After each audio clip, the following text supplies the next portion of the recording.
Mic'd up with Jake and Fulton coming to you on a Red Friday. Thank you so much for joining us here in the capital city. We got some Chiefs and we got some Broncos talk. Talk a little KU Mizzou at the Mizzou Sports Arena. We will laugh at the Raiders, as is our favorite pastime. Yo, for real, man. The Raiders let essentially the Rams buying an Amazon purchase to beat them. Yeah. Hey, we bought something. We got it in 2 days, had 2 days to prep, and then we got beat. They got that 2 day shipping and it worked out. Amazon Prime. Seriously, Baker Mayfield had been with LA for 2 days. 2 days. There are some people that he hadn't even met yet. The Raiders. And they won. Oh, there's so much to get to in that. That loss also gave us another iconic quote from legendary quarterback Ryan Fitzpatrick, who after the game, Baker Mayfield was like, I was really surprised on the game-winning touchdown. He was like, I'm surprised they're playing press man on that play. To which Ryan Fitzpatrick, deadpan, just goes, their defensive coordinator did go to Yale. Which is why I love Ryan Fitzpatrick. Oh, gosh. We'll get to that. We will talk a little bit more about the Chiefs, their injury status, and some of the guys who are going to be there. Lot to discuss. Jake Levon, Fulton Caster with you. Hit us up on our Big O Tires text line, 785-272-9429. Outside of Topeka, 785-272-9429. Hit us up on Twitter at Sports on 580. YouTube as well. Very simple, very easy. Go to YouTube, search Sports on 580. Very simple.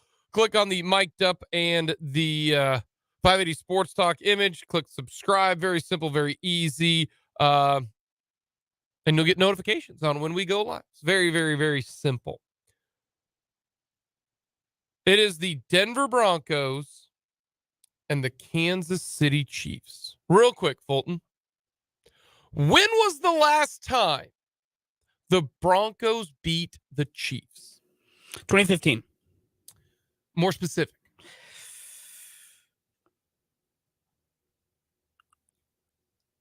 October 2015. October 2015? That's my guess. That's my final answer, Alex. That's your final answer?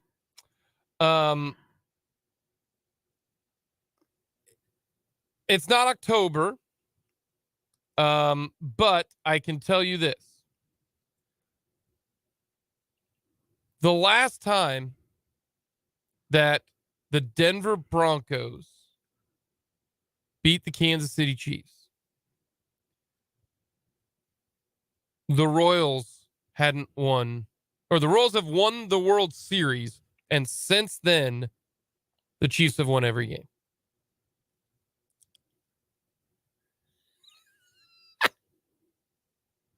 Think about that. Peyton Manning left town and Denver forgot how to beat Kansas City. Correct. Patrick Mahomes is 9-0 versus the Broncos in his career.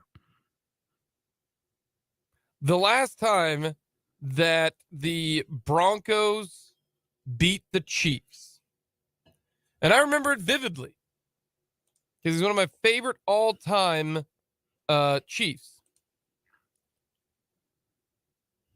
was Jamal Charles fumbling and then the Broncos picking it up. But yeah, the Royals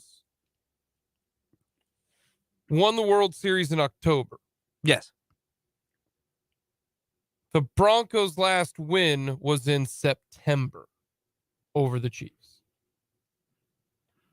So in between, or at least as of now, it's not an in between. It's just since the Broncos' last win. Yeah, because they had another one you could say in between. The Royals won a World Series, lost 100 games twice, had a COVID-shortened season, and then fired their GM and hired a new manager.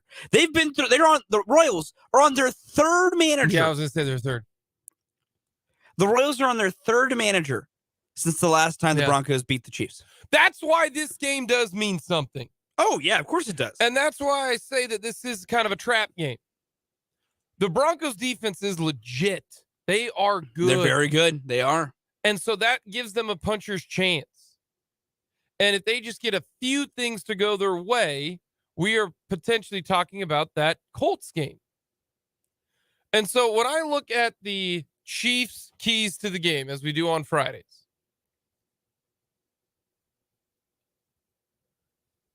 two ways that you can lose. And those are my two keys. Number one, offensively. When the Broncos had the football, Broncos offense, no big plays. Don't give them a 50-yard touchdown. Don't give them a 60-yard gain. This also includes a penalty. Don't do pass interference 50 yards down the field. That's a 50-yard play. No big penalties. I bet you the Broncos have less than 5 touchdown drives over 70 yards. Give me a minute, and I actually might be able to find the answer to that question. I don't think they do. They can't drive the football down the field. Hell, No, they can't. They can drive it down the field, but then when they get in the red zone, I mean, they're like Adam Dunn striking out all the time. Adam Dunn taking a strike. Oh, Adam Dunn. But no big plays. If you don't give up the big play, and that includes penalties, do not give up a 50-yard pass interference. You know, McDuffie or Watson or Sneed, you know, on KJ Hamler deep down the field. I do have to pose this question to you while we're on the subject That's of fine. if you're correct on the fact of Denver does not score long touchdown drives. Do you know how many offensive touchdowns Denver has scored all year? How many games they've played? 9 and 3, 12. So I'll say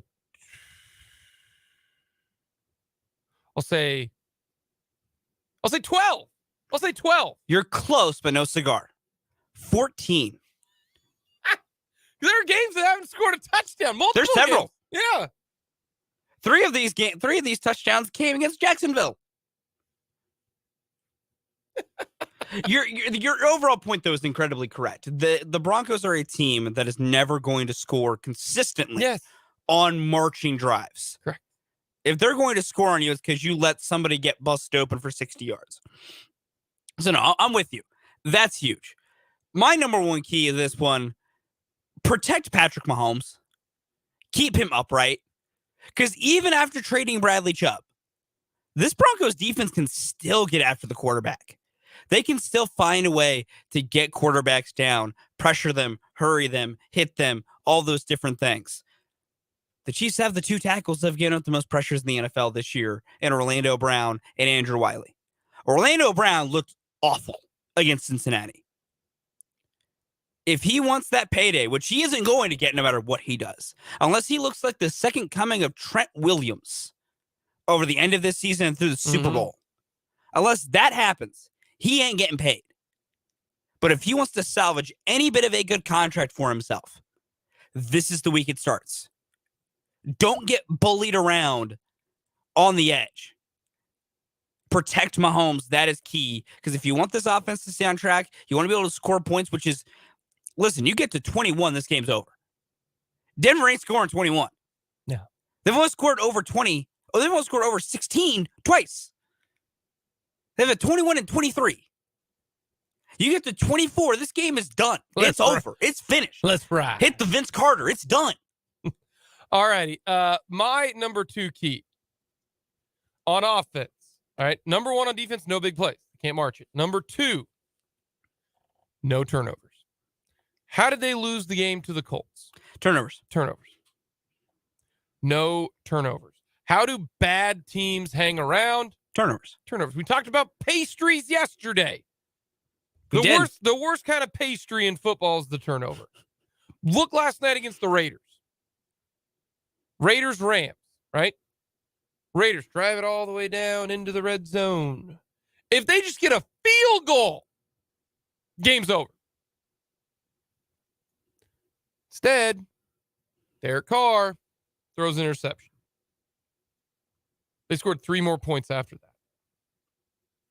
You just get a field goal. You're in good shape. No turnovers.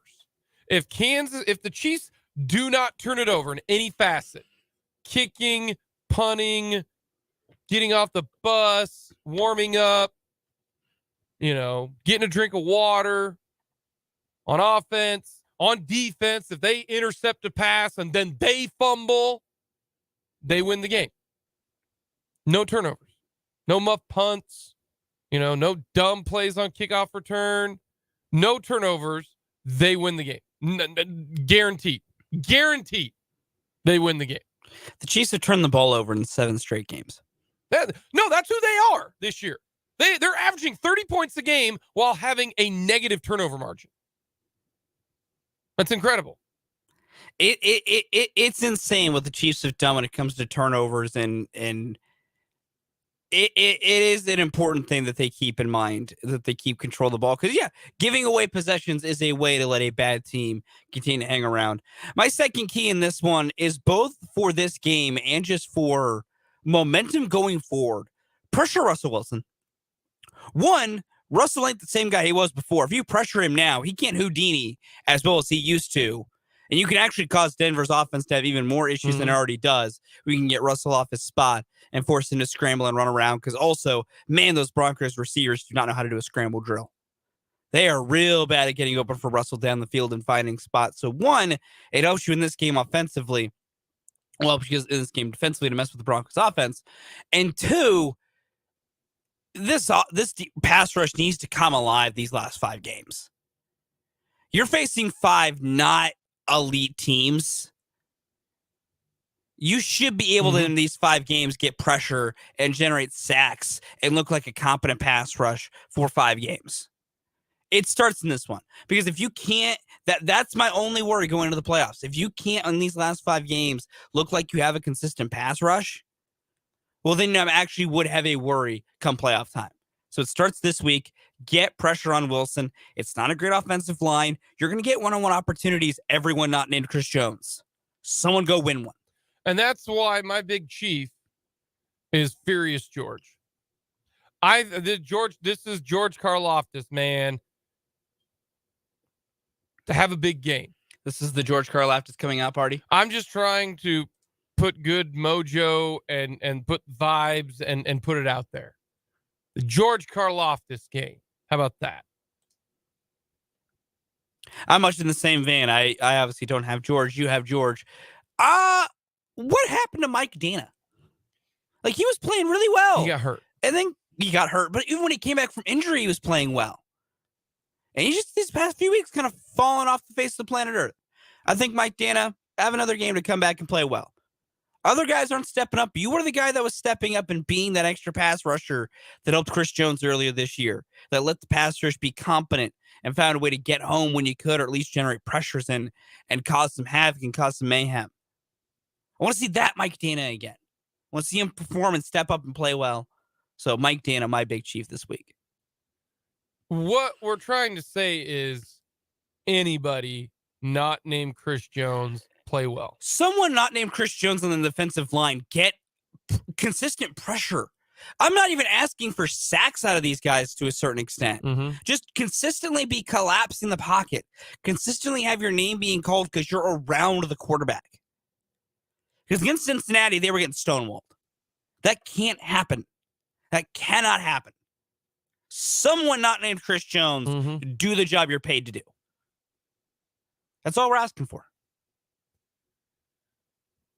From the Big O Tires text line, this is an absolute gem. I had not even met my wife the last time the Broncos beat the Chiefs. We've been married 4.5 years with 2 kids now. A whole ass family got created between the last time the Broncos beat the Chiefs. Now, I can't say that, but I'm close.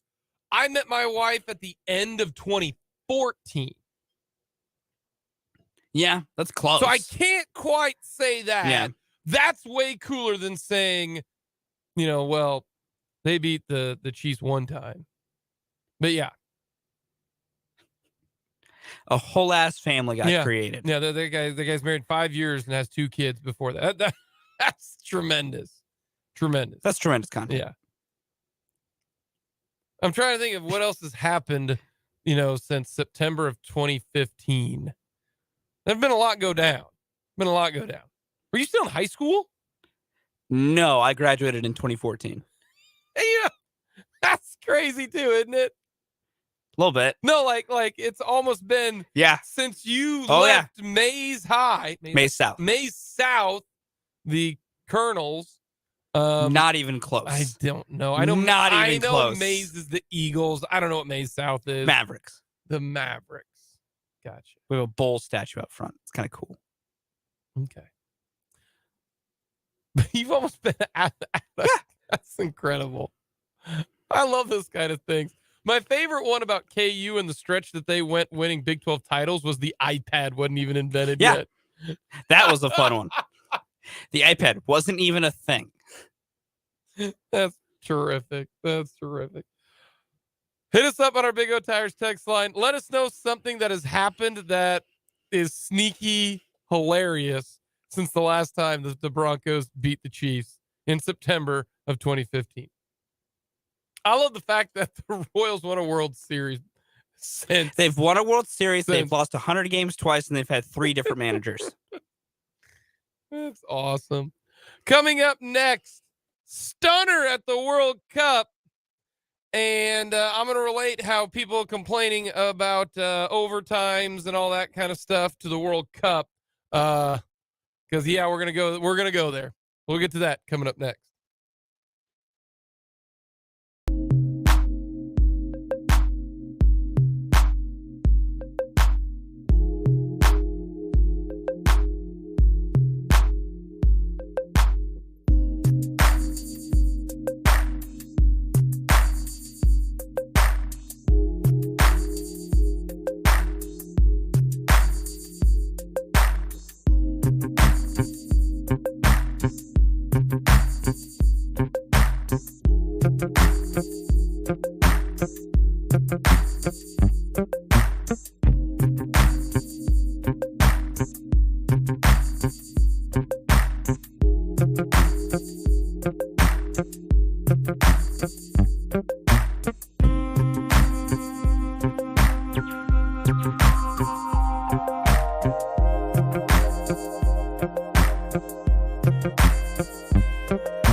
Brazil falls to Croatia in PKs. No score at the end of 90 minutes, so they play extra time. They play 2 15-minute periods, so 30 minutes of extra time. Brazil scores a goal right out of the start of extra time. Neymar with a tremendous goal. It was fantastic. They're up 1-0. All they have to do is hold on for the next 15 minutes. You advance. They allow a goal. PKs we go.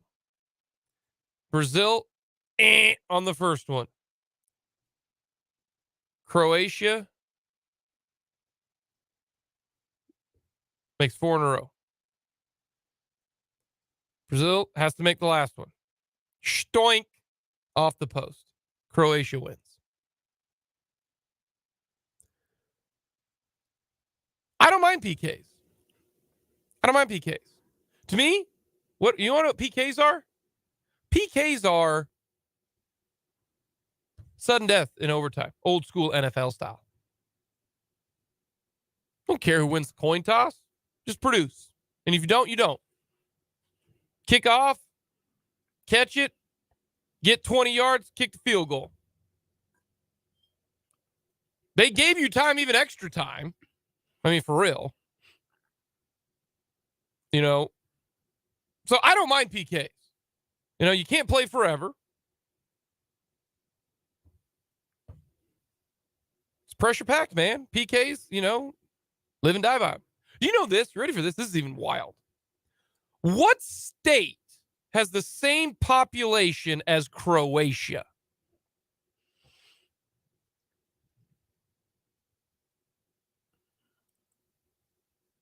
Rhode Island. No. I don't know how many people are in Rhode Island. I don't know why I said that so emphatically. I don't know either. Are you ready for this? This state essentially has made the World Cup semifinal. Because that's how Croatia is, right? Little tiny Croatia. Oklahoma. The state of Oklahoma has roughly the same amount of people as Croatia. And they just made the semifinals of the World Cup. The semifinals or the semifinals, right? Because they were in the quarterfinals. Yeah, that no, would it's supposed to be the semis. Yeah, in the semis. Well, I didn't realize Oklahoma had that low of a population. For some reason, I thought it was higher. I don't know why. No, you're right. Oklahoma's population is just a shade under 4 million right now. And Croatia's population is just a shade over 4. That's incredible. Coming up, we're going to talk with Zac Stevens of DNVR.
In the 1 o'clock hour, we've got Everyone Loves the List. Professional sports tasks or sports plays that you think you could do.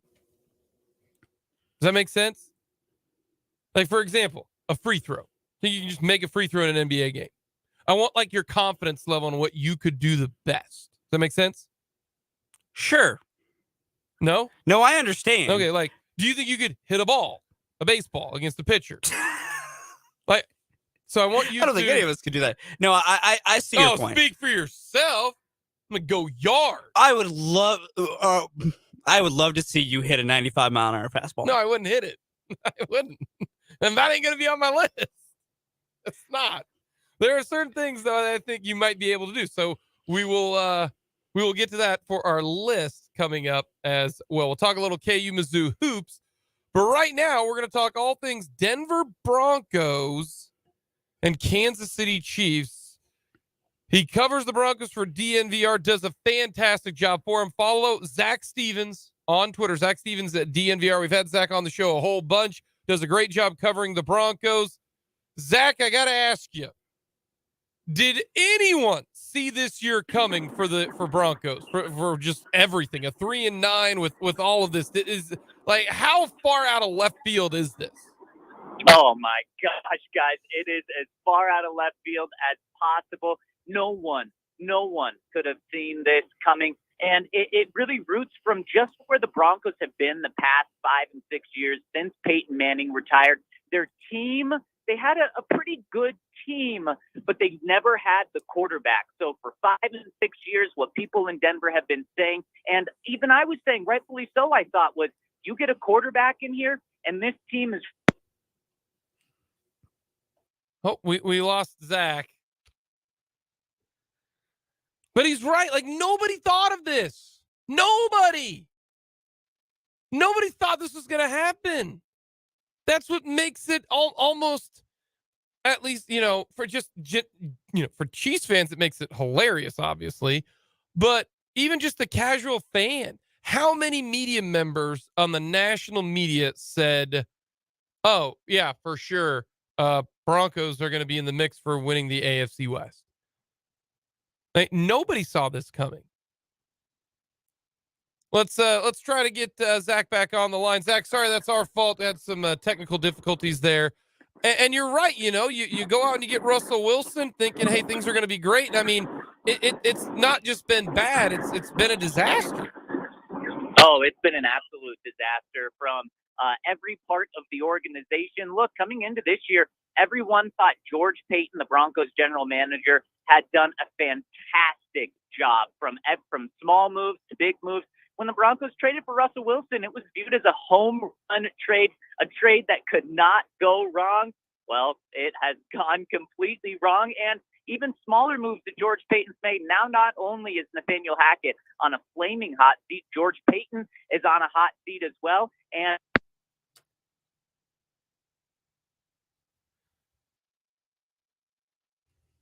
apparently our phone and Zach's phone, not a good connection. I don't know what the deal is, but yes, George Paton has to be on the hot seat. He has to be. You don't get to make that monster of a move, and if it doesn't pan out, you get to do it again. Like you don't get a do-over. That is your one chance, one opportunity to seize everything you've ever wanted, to go with a little Eminem lyric. So I do think George Paton is under fire. No question going into next year. I really, really do. And I don't know if you can try. Plus, they got a brand new owner who's got more money than anybody in the history of the. In fact, I don't know how many. And he might have more money than 8 or 9 or 10 owners combined. If you worth 8 or 9 billion, you add to that. I mean, as we bring back in Zach, and hopefully we can try to keep you connected here, Zach. I think this is on our end, so we apologize. But with the new owner, does this make it that much more interesting with Paton? Oh, absolutely. It makes it more interesting because the new ownership took over right before the Broncos season started, meaning they didn't hire George Paton. They didn't hire Nathaniel Hackett. They didn't bring in Russell Wilson. So they have ties to no one in this organization, and they have all the money in the world to fire as many people as they want and then spend money on whichever coach they want. So when you look around and you see the top coaching candidates, it's very easy to say, why would Sean Payton want to come to Denver?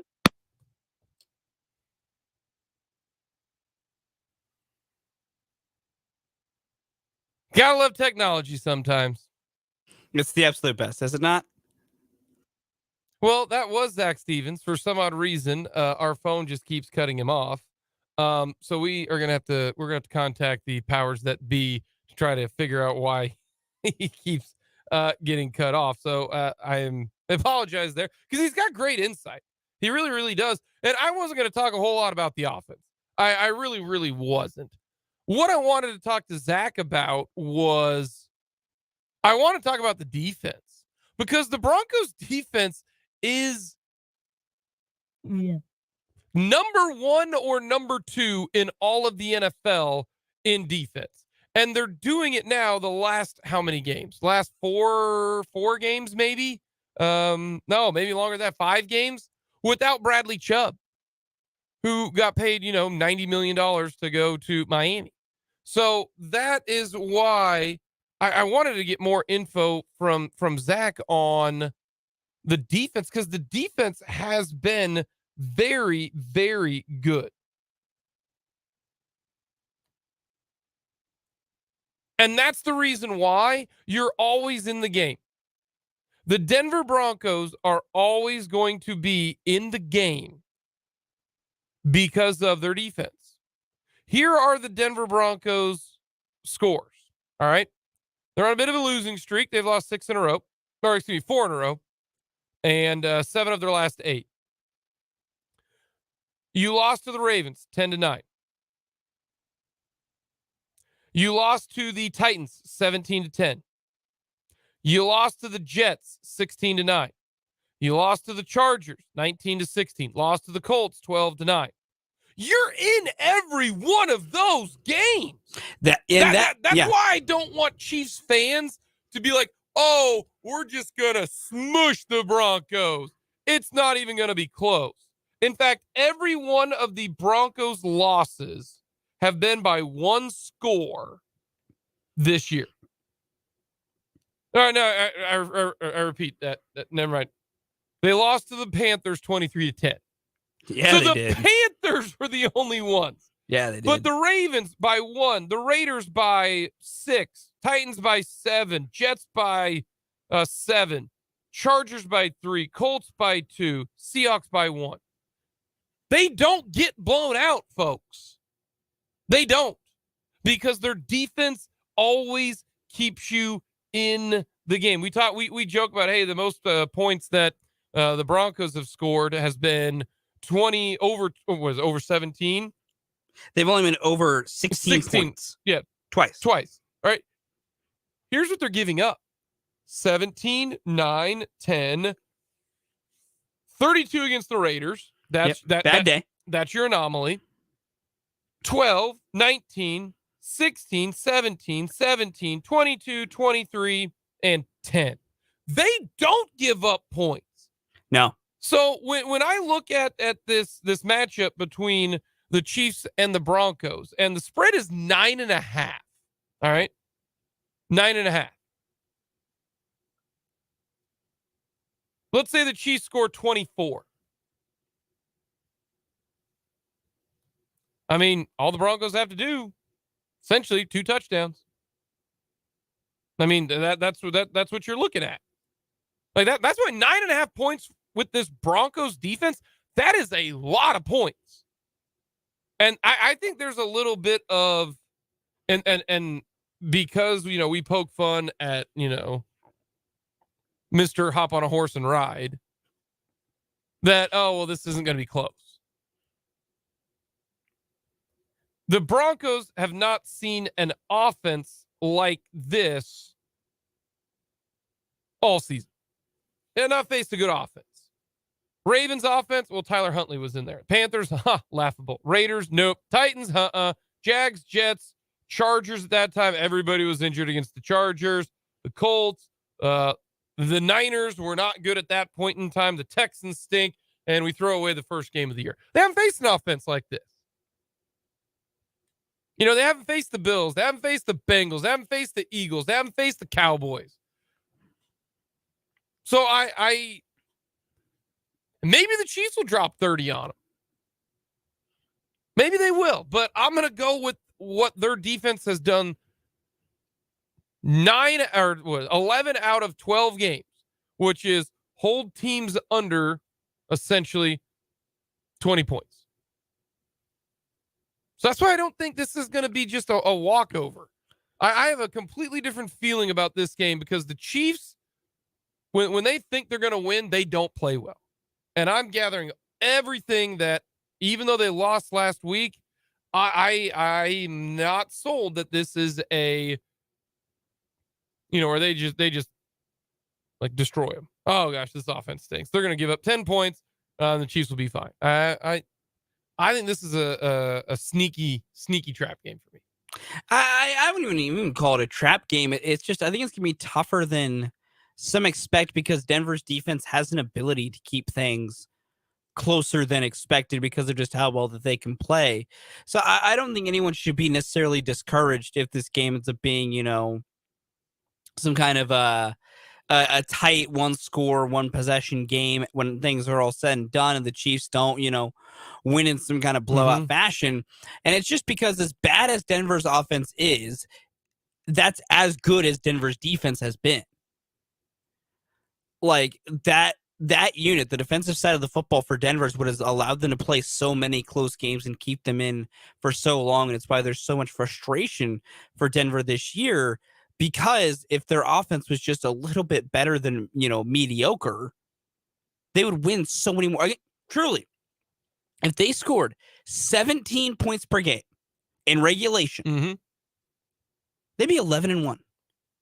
That's why I don't think this is just a show up, roll the ball out, and the Chiefs are going to be fine.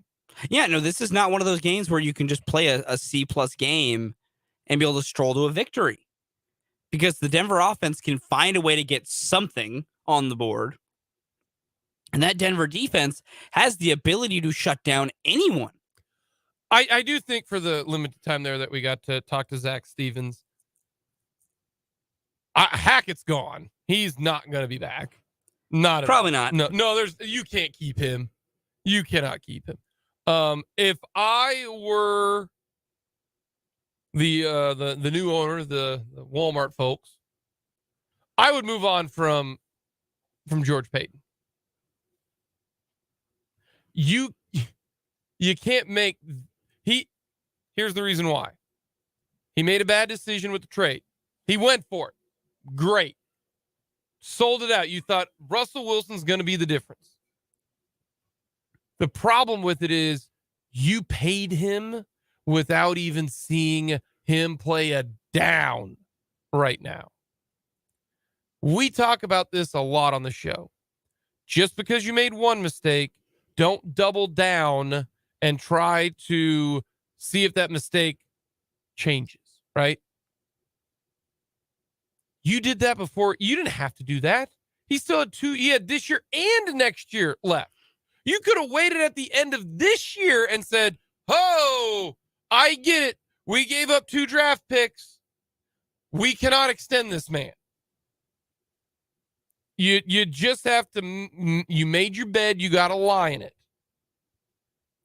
I always get the example because I think the Cardinals did it the right way. They drafted Josh Rosen with the 9th overall pick.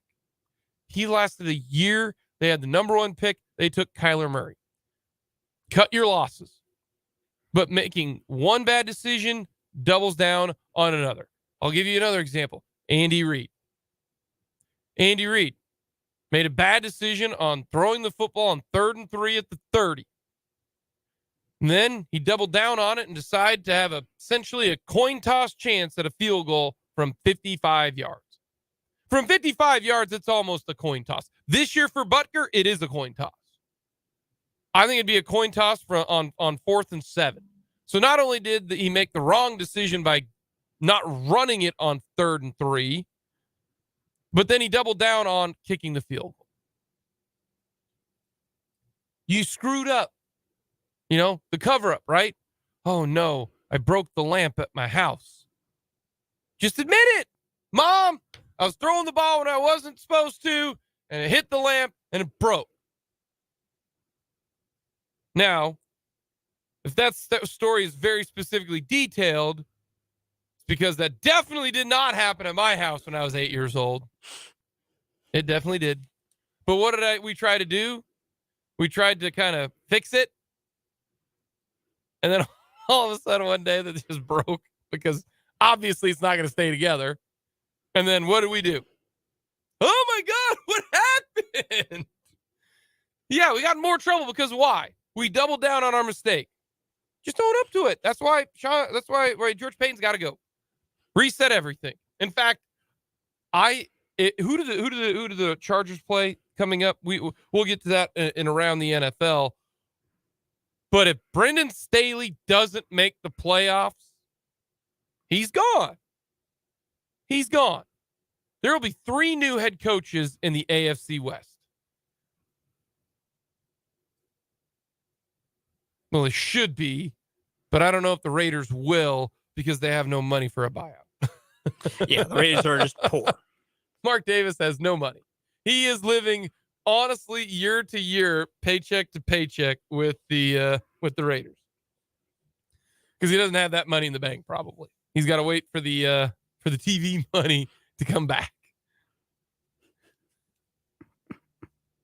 It's kind of funny. It's hysterical. It's hysterical. You got one guy in the division who's worth what 80 billion? Is that what the Broncos owner's worth? I don't know. It's a ridiculous number. It's like 60 billion or 70 billion. And then you got Mark Davis living paycheck to paycheck. Man can't afford to fire his coach. He can't. He doesn't have the money. Can I write you an IOU? Can we put that like on a payment plan? We'll get a timeout. Coming up next, we'll have our Survivor picks. Who are we going with? We'll get to that next.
It is Survivor Pool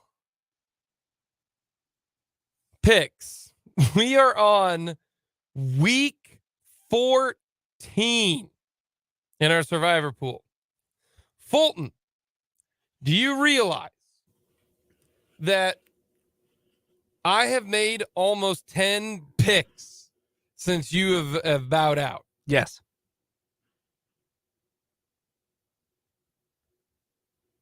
Yet you're leading me in the show spread picks. Oh, buddy, don't worry. You're about to overtake me in that. I am in a fall from grace. I'm good at picking winners, not against the spread.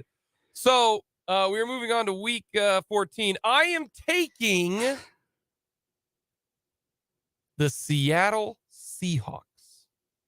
They are at home, which I like. They are playing well. Their defense is playing better, and they're taking on the Carolina Panthers. I feel like that's a good pick. What do you think? Seems all right. Just all right? You're also running out of options. I know. I got like 3 half-decent teams left, and Seattle is one of them. Dan is taking the Tennessee Titans. They are taking on, at home, Jacksonville. Who has a better chance of losing? Tennessee or Seattle? I think Tennessee. Okay. Feeling it. I'm feeling good. Feeling good. But Jacksonville probably is not going to have, are they going to have Jacob Lawrence? You mean Trevor Lawrence? Trevor. Why did I say Jacob Lawrence? Yeah. Who's Jacob Lawrence? I don't know who Jacob Lawrence is. But are they going to have Trevor Lawrence? As far as I know, yes. I thought he hurt his knee or his toe or whatever. As far as I know, he's good to go. I didn't want Seattle to lose last week because we mentioned this before. It's the whammy. It's when your survivor pick and your favorite team lose. Yeah. Ask Brendan how that felt. I know. I didn't want to approach Brendan for a while because of that. I'm a little nervous. I think it's going to happen either this week or next week. Only reason I don't want it to ever end at this point is that I want to get to the point where you guys have to pick the Houston Texans to win a game. No, someone will be done by that time. I think this week or next week, and when we're going to have a winner. Maybe. Fine. This is the longest I've ever seen this go on. This won't end. You two won't lose. What if we both lose at the same time? Do we keep then going, or is it a tie? I don't know. I don't know. I don't want to think about that. Coming up, we're going to talk with Drew King of Power Mizzou, all things KU and MU, and we'll go with Everyone Loves the List. That's all coming up in the 1 o'clock hour.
Jake and Fulton on a Red Friday. We'll get to more Kansas City Chiefs as well as go around the NFL. That will be coming up in the 2 o'clock. On second thought, we will get to that as well, where we have a little mulligan where we admit, yeah, we're dumb. We'll get to that coming up in the 2 o'clock hour. Hit us up on our Big O Tires text line, 785-272-9429. Outside of Topeka, 785-272-9429. Check us out on YouTube, youtube.com/@sportson580. Just very simple. Go to YouTube, Sports on 580. Click the subscribe button. Check us when we go live and recap all the games between KU, K-State, Chiefs, Royals, Washburn, high school, all that stuff on our YouTube page. But coming up tomorrow, 4:15 with the tip-off from the Mizzou Sports Arena, it is the Border War, the Border Showdown, however you want to call it. KU and MU clashing on the hardwood. And this is going to be a competitive game because Mizzou's got a good basketball team this year. They are undefeated. And to talk all things Missouri basketball, we bring on Drew King, covers Missouri hoops for Power Mizzou and Rivals. Drew, how excited are Tiger basketball fans for this one, considering one, it's at home, and two, they think they got a good basketball team? Yeah, I can say that they're kind of over the moon about it, to be honest. It's been, 10 years since this game was played in Columbia. And so I know the game's already sold out, and everybody in town is really excited about it for sure. All righty. How good is this team? That's a good question. We have been struggling to figure that out yet. Their schedule, they've obviously gone undefeated so far, but they haven't played that many quality opponents yet, right? A lot of these teams are going to be in the quad 4 of the net rankings, and so they did pick up a win in overtime against Wichita State, which is, one of the top 100 teams in Palm right now. But it's still kind of tough to tell. We're 9 games into the season, and it's still a little early to say how good this team is, as weird as that sounds. When it comes to this Missouri team and, new coaches, just like Jerome Tang at Kansas State, he set the schedule. Same thing, I think K-State's a pretty good team. They've had some good wins, but you don't know because the coaches set their schedule to help get some wins, get some confidence.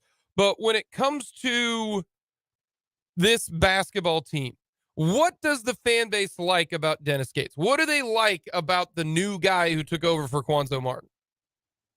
I think really it's the style of play so far. Mizzou right now is a top 5 team in pace, right? They're averaging like 74-ish possessions per game, which is a lot higher than it used to be. And that's led to obviously a lot more points on the board. I think that they've scored at least 80 in every game so far this season. They like to run a full court press and really put a lot of pressure on the ball. And so that leads to a lot of fast breaks, a lot of dunks at the rim, So it's an exciting and fun team to watch. Defensively, they've had a couple times where they've struggled this year, but I think mainly, as long as the team is, putting up 105 points in a game, which they've done twice so far this year, there's not a whole lot for the fans to complain about, really. When it comes to the offense, you mentioned they put up a bunch of points a game. I mean, honestly, scoring 80, they're scoring, I think 90 some points a game, which is incredible. What's the strength? So if I'm watching this game or a KU fan is watching this game, we don't follow Missouri anymore. That's just the way it is. Out of sight, out of mind. We don't play Missouri, so Why do we need to follow them? I hate it. It sucks. I don't like it. Bring back Nebraska. Bring back Missouri. I would rather, K-State play Nebraska in football every year, and Missouri and KU play basketball. So we don't know anything about Missouri. I know they score a lot, but what are they good on the guard play, post play? Give us a little bit more on the Missouri Tigers. Yeah, so they don't actually run a whole lot of post play. Kobe Brown, I think, is going to be the tallest guy that they put out on the court, and they like to use him more in the high post than down on the block. So it's definitely the strength of the guard play. They're not like an elite shooting team, but they have been knocking down their shots. I think they're hitting about 35% from outside right now. But like I said earlier, a lot of it is the amount of pressure that they put on the ball, and that leads to them getting easier looks in transition, right? And they're a really fast team. I can't stress that enough. They just get up and down the floor really quick, and if you're not ready for that kind of pace, it can be really frustrating, especially when you're a team that likes to slow it down and grind out possessions. This team is going to, not let you get into that comfort zone. And so that leads to a lot more offense. They have 5 different players that are averaging double-digit points right now. So you don't really know who the leading scorer is going to be night to night. I think they've had 6 different players lead the team in scoring in a game. So it's just that everybody's really doing their part and sticking to Dennis Gates' game plan, which is to really push the pace. KU doesn't have a big guy inside. Well, they try to. And who knows if it's KJ Adams or Uday or whoever. Is that something that Missouri can attack, or does Missouri lack the inside game as well? And I'm going to lean with probably yes, considering you say they like to get up and go. Not many post players like to do that. So are they a little bit thin at the post? Yeah, they do have a couple of guys who have size, but they just don't see the court that much. Dennis Gates has mostly been going with a 3 or 4 guy rotation with the 2 forward spots, and that's going to be Kobe Brown, who's 6'8", Noah Carter, who's 6'6", Ronnie DeGray the third, who's 6'6", and then Aiden Shaw, the freshman, who is 6'8". So those are the 4 guys that usually see minutes at those 2 forward spots, and none of them are that big, right? Aiden Shaw does have the athleticism. Mm-hmm. You know, he's got the bounce to compete with those guys, and Kobe Brown is big enough to hold his own, but it's not going to be like a pounding inside type of presence from Mizzou for sure. We're talking with Drew King. He covers the Missouri basketball team for Power Mizzou and for Rivals as we're previewing the border war. Is that what they call it there? Do they call it the border war, or do they call it the border showdown when people are trying to, make it a less, I guess, aggressive, if you will? But what do they call it there in Columbia? Yeah, so I know that it's going to get called the Border Showdown on ESPN, but I am required by my editor, Gabe DeArmond, to call it the Border War on our website. So, hey, whatever the boss says, you got to do, right? Exactly. So when you look at this matchup with KU, Jalen Wilson obviously is playing well. Grady Dick can shoot it. Harris, terrific defensively. McCullough, great defensively. What's going to be the matchup that KU is going to try to exploit, and then the same situation on the other side? Yeah, I think one thing that Mizzou has struggled with defensively this year is allowing other teams to shoot really well from beyond the arc. Everybody seems to get hot from 3 against the Tigers this season. And so that's something that I think could cause some real matchup issues in this game. I know Grady Dick has been shooting the lights out this season. Jalen Wilson is hitting a career high. And so if those guys find their rhythm from 3, I think it could be real trouble for Missouri in this game. And one of the reasons that is that Dennis Gates has them play this kind of switching style scheme, right? He likes to kind of play positionless on defense, and what'll happen is guys will over-rotate or they'll get confused on when they're actually supposed to switch, and that'll lead to a couple of open shots, and everybody's been knocking them down against Missouri so far. So that hasn't resulted in a loss yet. It hasn't been a big enough problem for it to result in a loss, but that could be the case against Kansas here. What on the Missouri side when going up against Kansas? Where Kansas has got great guards. They it's not like they can't get out and run.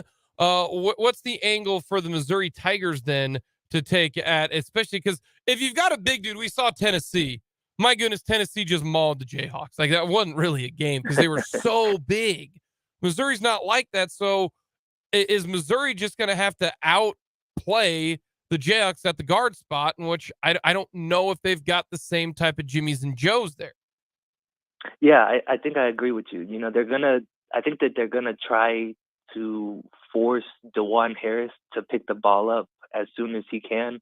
I know he's averaging a high number of assists, but that also, can tend to lead to some turnovers, which is, like I said, where Missouri has thrived this year. So I think that's gonna be the angle they try to approach it at, is just to really put a lot of pressure on the ball and try to pick off some of the passes. But it's going to be completely different level of competition than Mizzou has seen this year.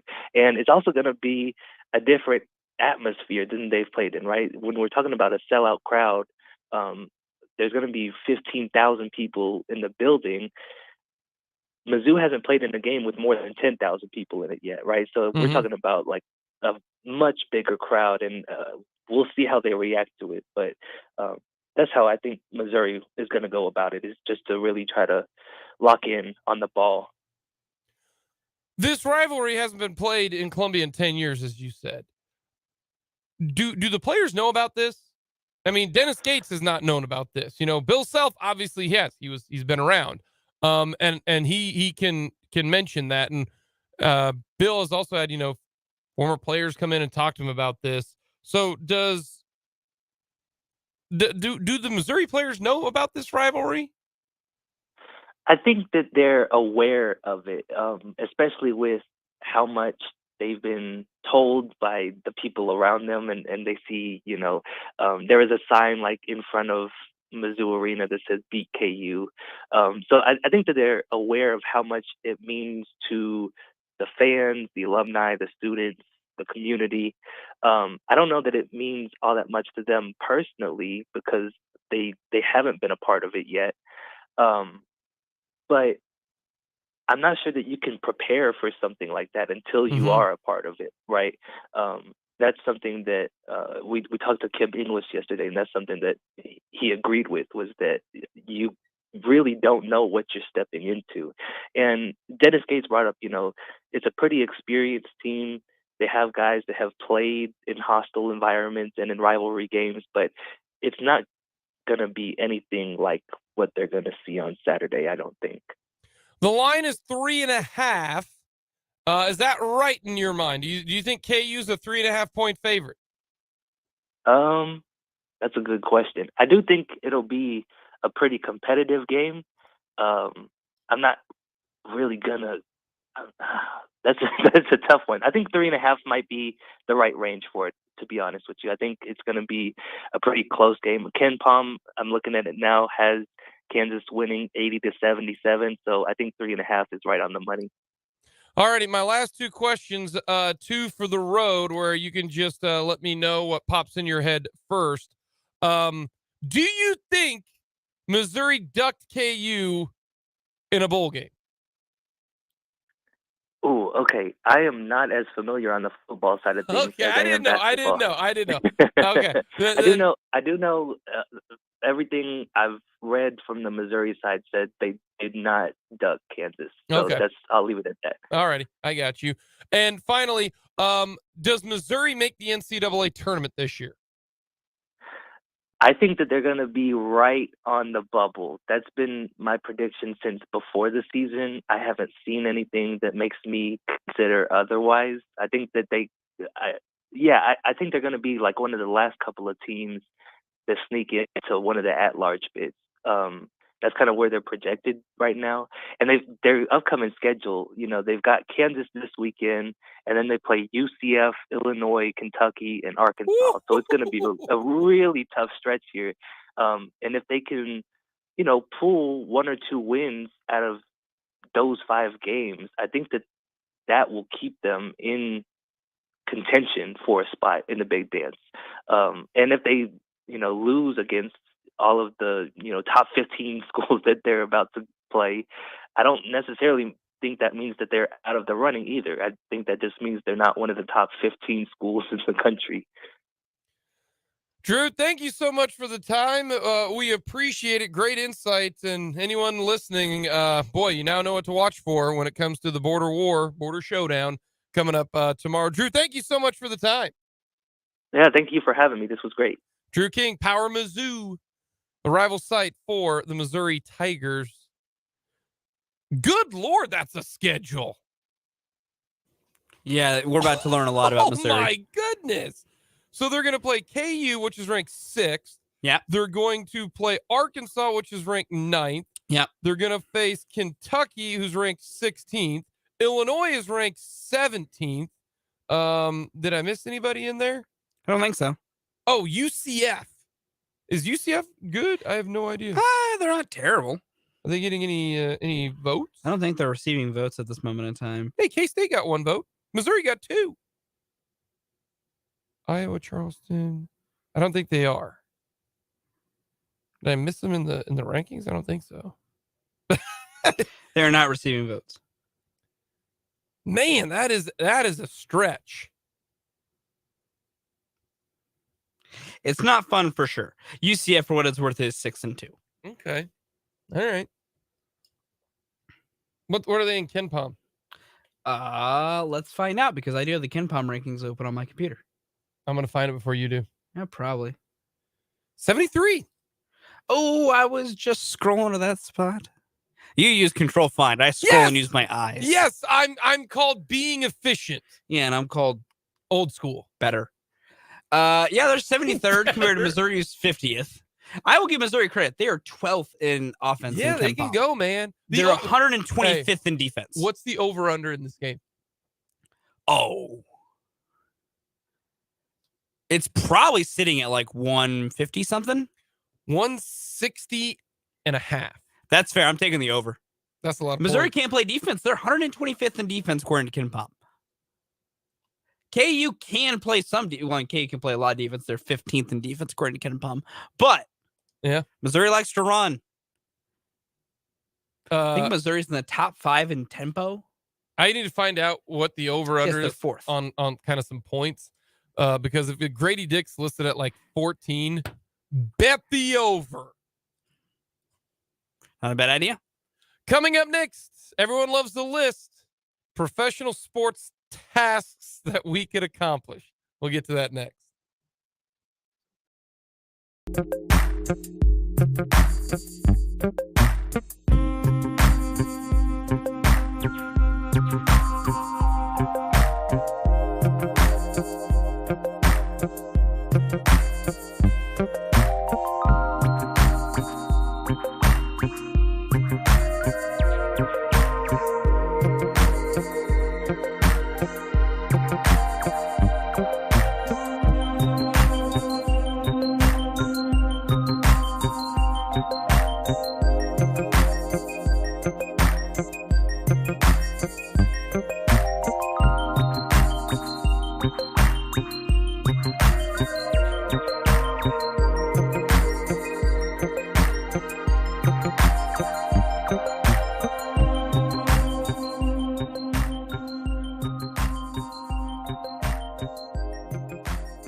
Everyone loves the list.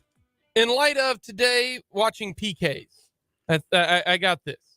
What type of sports accomplishments, plays, you know what I mean, that you could do? Like, that you could actually do. And I'm talking no prep work. You don't get a week to prepare. No, like, go outside and do it right now. What do you got? Yeah, there's very few. Number 4. Number 4 on this list is only because I've played this sport before and I think I could do it still. Score a try in rugby. Because I've played rugby. I've scored tries in rugby in college. It hurts and it's hard. I think I could still do it. Okay. Number 4 for me is make a PK against an MLS goalie. Okay. And the reason why is because I can kick a soccer ball. Yeah. It's just, can he read me well enough to which way it's going? So I got, I'm with you. a chance. Yeah, I'm with you. Number 3 for me, hit a 19-yard field goal. You give me the shortest possible, I get enough loft. It doesn't got a lot of distance to go. Now, is the 19-yard field goal the same as the PAT?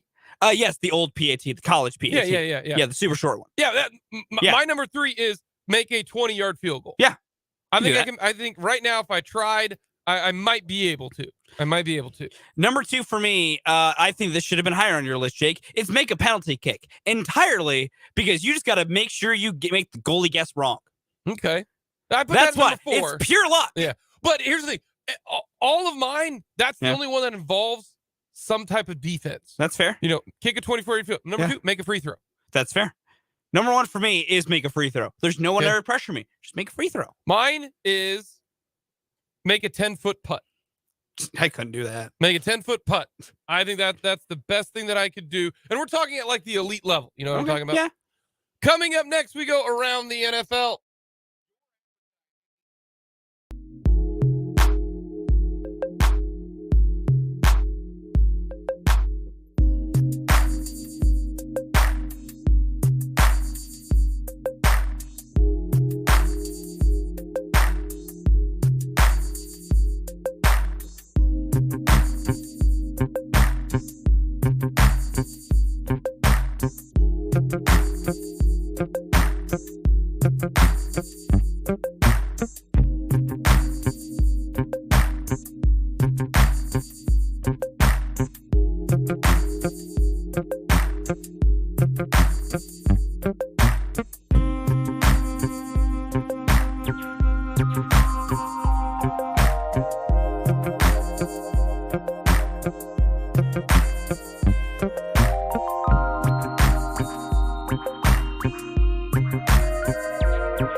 Alrighty, Fulton, you're not like a soccer hooligan, okay? Where you're just like a crazy, like insane pool boy, right? Yeah. Or the Reds. Yes. Thank you. But you know, right? Like Yeah. you know more than I think maybe the generic sports fan about soccer, right? Potentially. Okay. I hope people realize what they're watching right now with Lionel Messi. I think Messi's the greatest soccer player to ever live. I'd agree with that statement. And the reason why I say that is very simple. People compare Messi and Ronaldo, right? Yeah, they do. They are completely different positions. Ronaldo, all he does is score goals. He is what he might be the greatest number 9 in soccer history. Cristiano Ronaldo is more of just a pure striker. Yes. What I just saw Leo Messi do with the soccer ball is just insane. Have you seen a highlight of the goal here? I have not seen a highlight of the goal So yet. Argentina just took the lead against the Dutch. It's 1-0. And he's the only one who can do that. Once he dribbles the ball 15 times in a 15-yard span, and then somehow sees his teammate, his countryman, running to the right and fits the ball through like 3 Dutch. And then the good finish as well. But you're watching in right now, his not his prime, but like this would be like Jordan in like the last year of The Last Dance. You know what I mean? It's incredible what he just did. Like that's like watching the greatest soccer player in the history, not just of,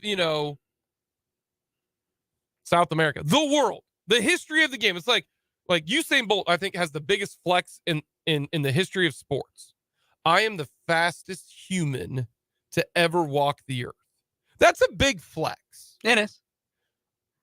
Leo Messi is the greatest soccer player to ever play the game. Because Ronaldo doesn't do any assists.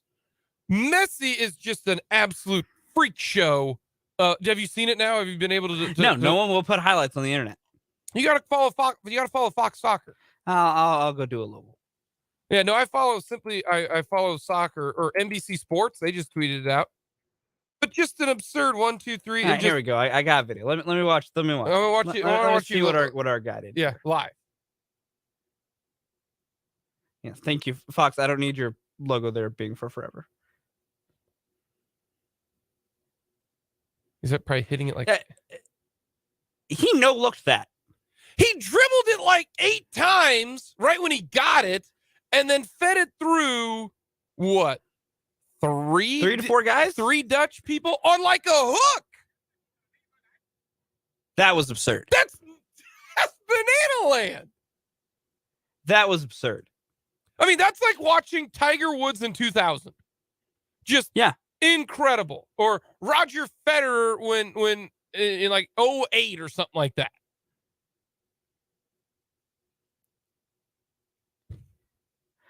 More accurately, there were 5 Dutchmen that ball could have been stopped by, but it made it through all 5. Like that is an absurd play. A good finish too, because it was a soft touch and then a good poke. So that just happened right now. It's absurd. From the Big O Tires text line, nope, it's Pele. You are allowed to have that opinion. I never saw Pele. I don't know. Just like a lot of people say, well, Wilt was the most dominant player in basketball. He wasn't the best, but he's the most dominant. There's a difference to me. Or Kareem or, that type of thing. Like I saw Michael Jordan. I saw him. I saw Jerry Rice. I've seen Jerry Rice and Randy Moss, the top 2 wide receivers to ever play the game. I didn't see Pele, so I don't know. Now he's obviously in the conversation, but when guys like Taylor Twellman, who just are soccer like nerds, they say no, he's the best. He is the best. All right, enough people don't want to hear me talk about Argentine soccer, so we will move on to talk NFL. NFL Week 14. Biggest game of the weekend is going to happen in Buffalo at noon on CBS. New York is at Buffalo. The Jets taking on the Bills. Can the Jets sweep the Bills? Here's the scary thing about this one for the Bills. The Bills right now are 1-2 in the division. If the Jets win, all right, if the Jets win, they are going to be 3-2 in the division, and the Bills will be 1-3. And why is that a big deal? Because the Dolphins are sniffing right behind the Bills.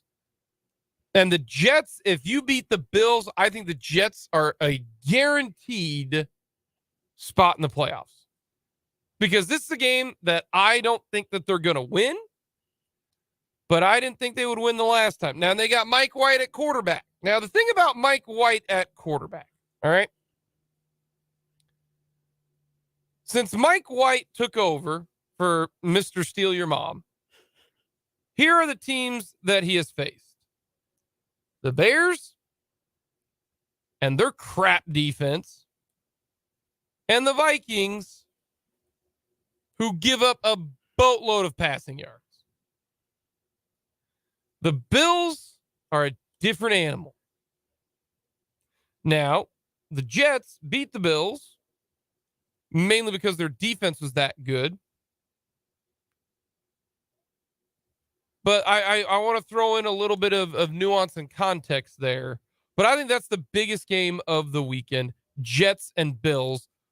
Also because it does affect, the Kansas City Chiefs. It does. So that's my number one game for the weekend, Jets and Bills.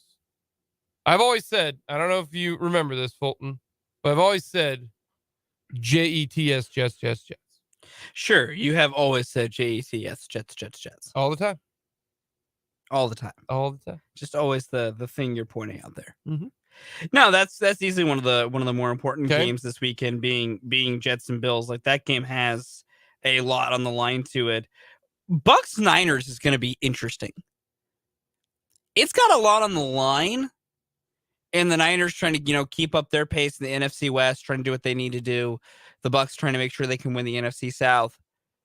It's not going to be a good game because the Bucks can't score, and the Niners will be led by Brock Purdy.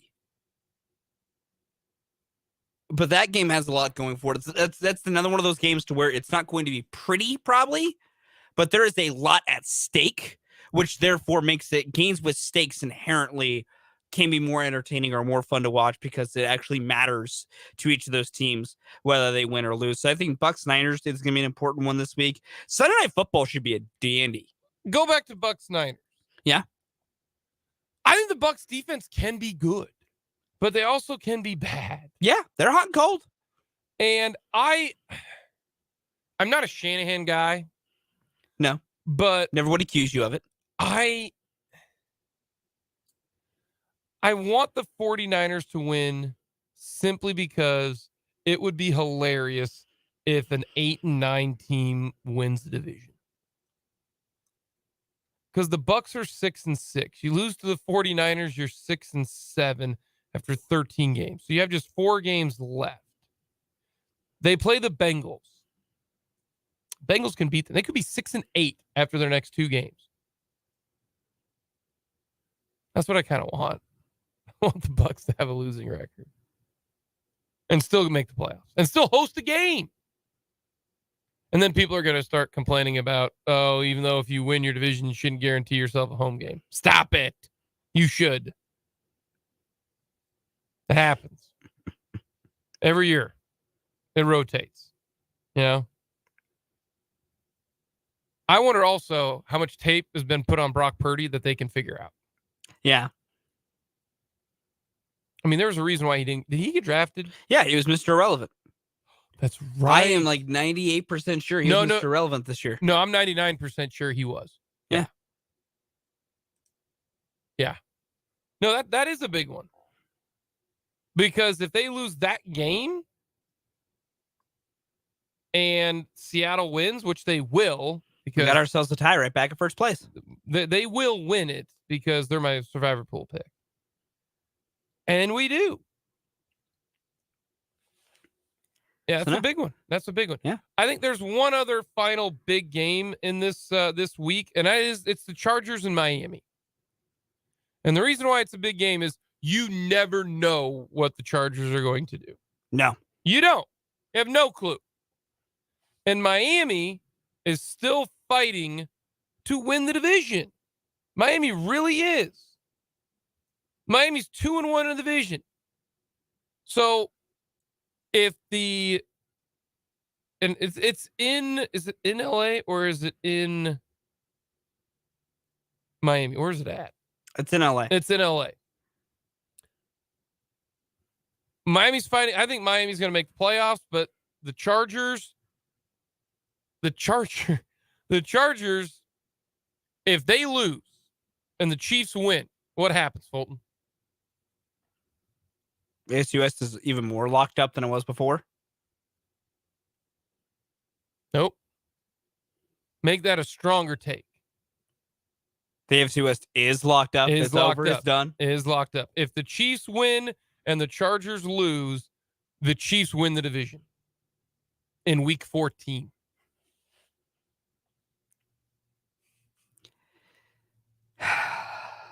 This is supposed to be the best division in football. Chiefs will be 10-3. The Chargers will be 6-7. That's a 4-game swap or a 4-game lead With 4 left. And the Chiefs have the tiebreaker. Yeah, that's ball game. Yeah. After 13 Yeah, because games. Chiefs would be 4-0 in the division at that point too. Yeah. Chargers best they can do is 3-3. Mm-hmm. Yeah, it's ball game. Yeah, no, yeah, it is. Yeah. The NFL already put out their scenarios and everything. I didn't look, but that tracks. Yeah, no. Like, I think the Eagles are locked into a playoff spot, actually, if they win, but I might be wrong there. Nah, AFC West is done as long as the Chiefs win and the Chargers lose. And the same thing with the Vikings. If the Vikings win, they'll be 11-2, and the Lions lose, they're 5-8. Vikings win the Central. I mean, the North? I mean, they're kind of in the Central. I mean, yes, but the division's the North. The North, yes. Yes, that's correct. So that's why I look at those as the 4 biggest games for the for the NFL this weekend. Yeah, I'd agree. Sunday Night Football should at least hopefully be fun. That Chargers Dolphins. Yeah. Should be fun. Haven't seen the Dolphins play a whole lot this year. Let's just remember the Chiefs were supposed to play in primetime against Denver this week. But Denver was so bad, it took Mahomes out of primetime. Yeah. Do you know how bad your football team has to be to get Patrick Mahomes out of primetime? Don't score more than twice over 17 points. Yeah. That's how. They've only scored 14 offensive touchdowns. Yes. Travis Kelce has almost as many offensive touchdowns Was he at as the 11? number. He's at 12. Kelsey's already caught 12? Yeah, Travis 12. Wow. The entire Broncos team is 14. Russell Wilson has thrown 7 touchdown passes this year. Peyton Manning once threw 7 in a game for the Broncos. Oh, man, this Broncos team. Let's ride to the 2nd pick overall, which we're going to give to Seattle.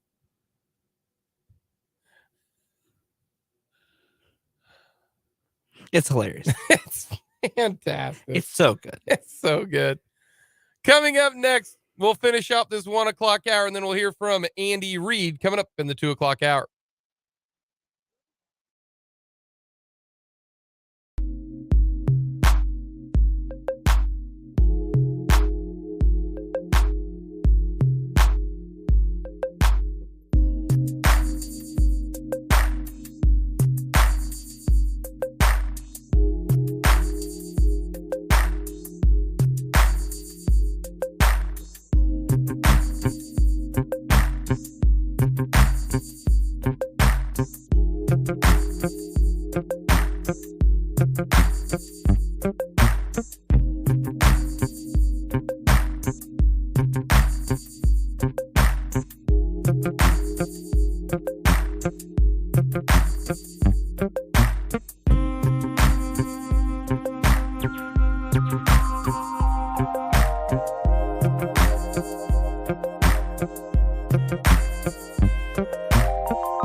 4:15 in Columbia, Mizzou Sports Arena. They call it the MSA. I don't know. I don't care. I don't care what Missouri does. KU cover 3.5. Yes. And no issues. Oh, yeah. I got it. Now, do you really believe that, or are you just saying that because you're a KU guy? And like, would you put money on KU covering 3.5? I would put money on KU by 3.5. I think this is a close game. I think KU wins by about 4 to 5. Like, I think it's a close cover. I think it's a stressful one. I think if you're a KU minus 3.5 better, you're gonna be sweating bullets for this one. 3.5. But I think they cover. I think they cover 3.5. I think so too.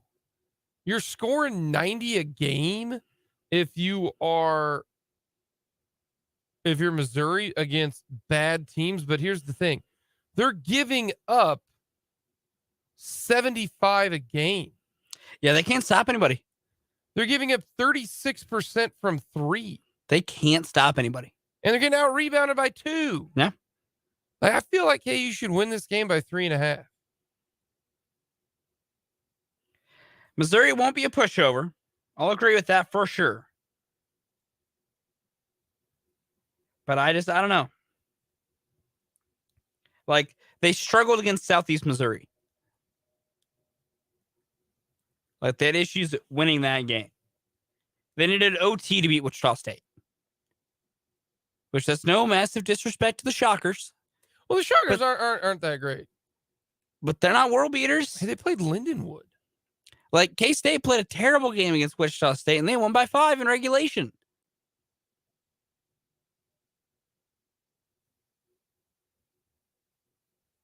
It's still wild to me that Lindenwood is a D1 school.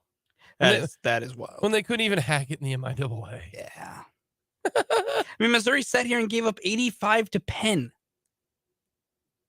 The Quakers? Yeah. Really? Yeah. They gave up 91 to Southern Indiana. What's the final score of that game? 97-91 Missouri back on November 7th. That was their first game of the year. They followed that up with a 92-85 win over Penn. Over the Quakers. They've played one serious team, and that's Wichita State. Yes. And they won 88-84. Yes.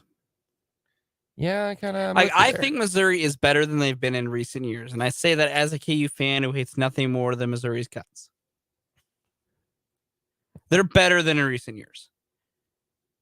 They also ain't played nobody, Paul. This is their test. This is Missouri's test. Because remember, last year Missouri got punked by KU. They got ran out the gym 102-65. Yeah, they did. This is your test, Missouri. If Missouri thinks they're back, then this should be a close game for 40 minutes. And I honestly think it will be. But there's also a reality where Missouri gets punked again. No reality where Missouri just outruns and guns KU? I mean, that reality always exists, but... Because it's basketball, yeah, I understand that. No, I think I'm with you on that one. I think it'll be a fun matchup, though. I think I'm with you on that one. I'm watching it. I'll be keyed in. We will get to Andy Reid and Willie Gay. They spoke to the media. We'll get to a little Chiefs injury update. We've got another edition of On Second Thought. All of that coming up here on Mic'd Up.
It is the final hour of Mic'd Up on this Red Friday edition. Thank you so much for joining us. Jake Levon, Fulton Caster with you. We'll hear from Andy Reid. We'll hear from Willie Gay. Go a little on second thought. Take a peek at the weekend. Hit us up on our Big O Tires text line, 785-272-9429. Outside of Topeka, 785-272-9429. Subscribe to our YouTube page. It's very, very simple. Go to youtube.com, search Sports on 580, click on our little logo with the mic'd up Sports on, or 580 Sports Talk image. Click subscribe. Let us know how you like it. Also, you can follow us on Twitter at Sports on 580. It doesn't feel like a Friday. Not at all. But for the first time, K-State football not playing in quite some time. KU not playing quite some time. We will have Army-Navy. For our show picks, speaking of Army-Navy, what did you do? You guys made me pick Army-Navy. Yeah. And I have no idea on either team. Well, I'm going to boycott at least one game this weekend. Well, Dan and Brendan each took the under in Army-Navy, which is not a bad call. The under is hit for 16 straight years. I doubt that'll change, even though it's a very low number. It's 32.5. But those two have taken the under. I am taking Navy minus 2.5. Oh, I took Army. You did. You did take Army plus 2.5. I took Army. Army opened as the favorite. It moved and shifted to Navy as the line went. I picked Navy because they've they beat UCF in their last game, which is big, and they almost beat Notre Dame. They played Notre Dame within 3. So my thought was Navy has played some higher competition close. Granted, you can kind of throw out the record books with Army and Navy. But also Navy historically for a while had been kind of clinching this game. And so I'm just going to ride with overall larger span history of late. I have with no Ken idea. I just said, let's go Navy. Army. That's fine. I have no clue. Doesn't take much to do a little bit of research into the game to know what you want to pick. But, I mean, some of us are just built different. You guys told me I had to pick it, and then I had to give my picks like 2 minutes later. Okay. I'm going to clarify some things so Jake stops trying to play the victim here. Brendan sent a text to all of us at 9:54 this morning that we could either pick Army Navy and then also do NFL games, or we do any 3 games and no one is forced to include Army Navy. To which I said I was down with adding Army Navy. Jake said he would prefer not to, but he'll do what everybody else wants to do. We basically then decided, which Dan said sounds good. To which Brendan at 10:23 picks are due at noon. So Jake had an hour and a half. I have other things to do. To which Brendan said, if you want Army Navy, you can add it. Otherwise, do all NFL. I ain't gonna do that. I'm not gonna do that. If all 3 of you are doing Army Navy, I'm then not. Don't act like you're being forced to do it. You were not forced to do anything. That was pretty much forced. No, that was explicitly with an hour and a half till deadline. No, first of all, it's not an hour and a half because I had to go to Washburn and I had other things to do. So no, it was an hour and a half till deadline. No, I didn't have an hour and a half. And you knew at that moment you did not have to pick Army Navy. False. I got peer pressured into picking Army and No, Navy. you didn't. Yeah, 1,000%. You did not. Yep. You guys are bullies. No, we're That's all I not. know. Normally, A you tell petulant me, child. That's what you are, a petulant you child. tell me all the time. I got bullied. And I hope you're Navy wins by 50. You're anti-bully, but yet you bully people. I hope Navy wins by 50 now. Unbelievable. Andy Reid met with the media today. So did Willie Gay. We're going to hear from both. Andy Reid actually spoke on a Friday. Normally it's like 80 seconds and he's done. Yeah, it's usually the shortest press conference in the history of the world. In the history of the world. But here's what head coach Andy Reid had to say. All right. Everybody practiced today. So I think we're going to be okay there. I'm going to meet with Rick after this. We'll get you the rest of who's out, who's in. But look forward to the challenge of playing the Broncos. We know they're a good football team and well coached. So our guys have had a good week of practice and look forward to going up there. Anyways, with that, time's yours. Go ahead. Coach, I understand you still have to meet with Rick, but how did Kadarius Toney look these last few days of practice? Yeah, so he got out and he worked. Did some good things, moved around pretty good. Didn't give him a full load, but he went out and moved around. But we'll see. It'll be, he would be one that's right there on the border of playing, not playing. So I know that Joe Tooney came down with a little bit of game time left. Has he been feeling like he's a lot? which one? Tooney? Actually, Tooney, he's felt better the last couple of days. Yeah, for sure. Yeah. Unrelated to your game, I don't know if you watched last night. Baker Mayfield comes in day and a half of practice or whatever. Can you just kind of wrap your head around what that would be like to get someone ready to play that position in the NFL that quickly? Yeah, listen, I actually just saw the last probably half of the fourth quarter, whatever it was, and pretty amazing. A pretty amazing job he did. It's hard enough going in and playing when you have complete understanding of the offense, and then when you've only been there a couple of days, and then you have to run the 2-minute drill to win the game. That's pretty amazing. So my hat goes off to him. He did a nice job. Have you had any? What's the quickest you ever had anyone get up to speed? I've never been in quite that situation like that, but that it's amazing. Yeah, to answer your question, my hat goes off to him. He's very football smart, anyways. But that's another level. Coach, along those lines, with having to close out a game, the Raiders were up. You guys have been in similar situations. How hard is it to do that, especially when you guys have to play the Broncos and it could be a tight? Yeah, sure. No, this league's crazy that way. The parity in this league is amazing. I mean, everybody has an opportunity to win or lose the game, and so it forces you to play 4 quarters, and there are no easy downs.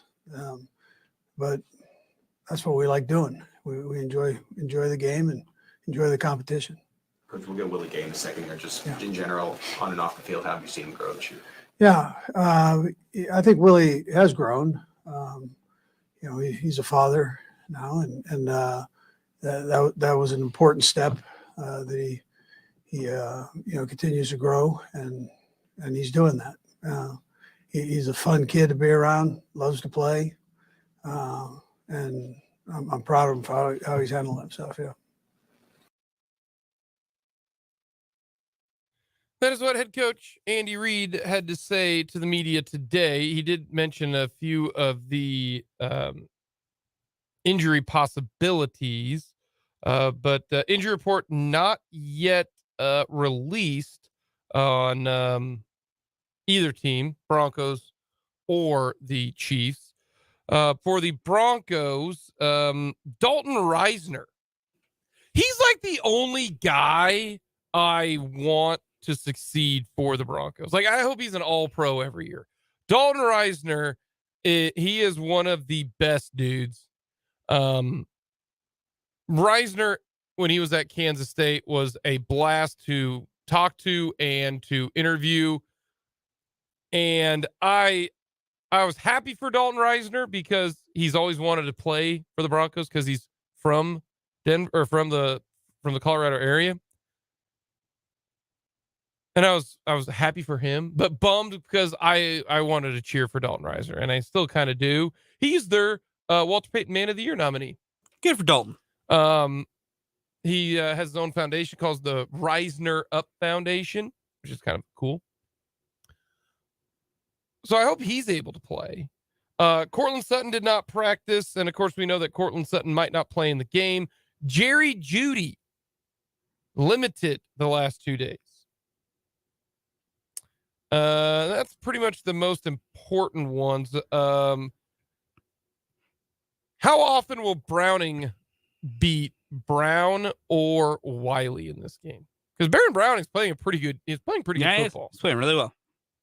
At least a few times. Mm-hmm. That'll happen. It's gonna be annoying.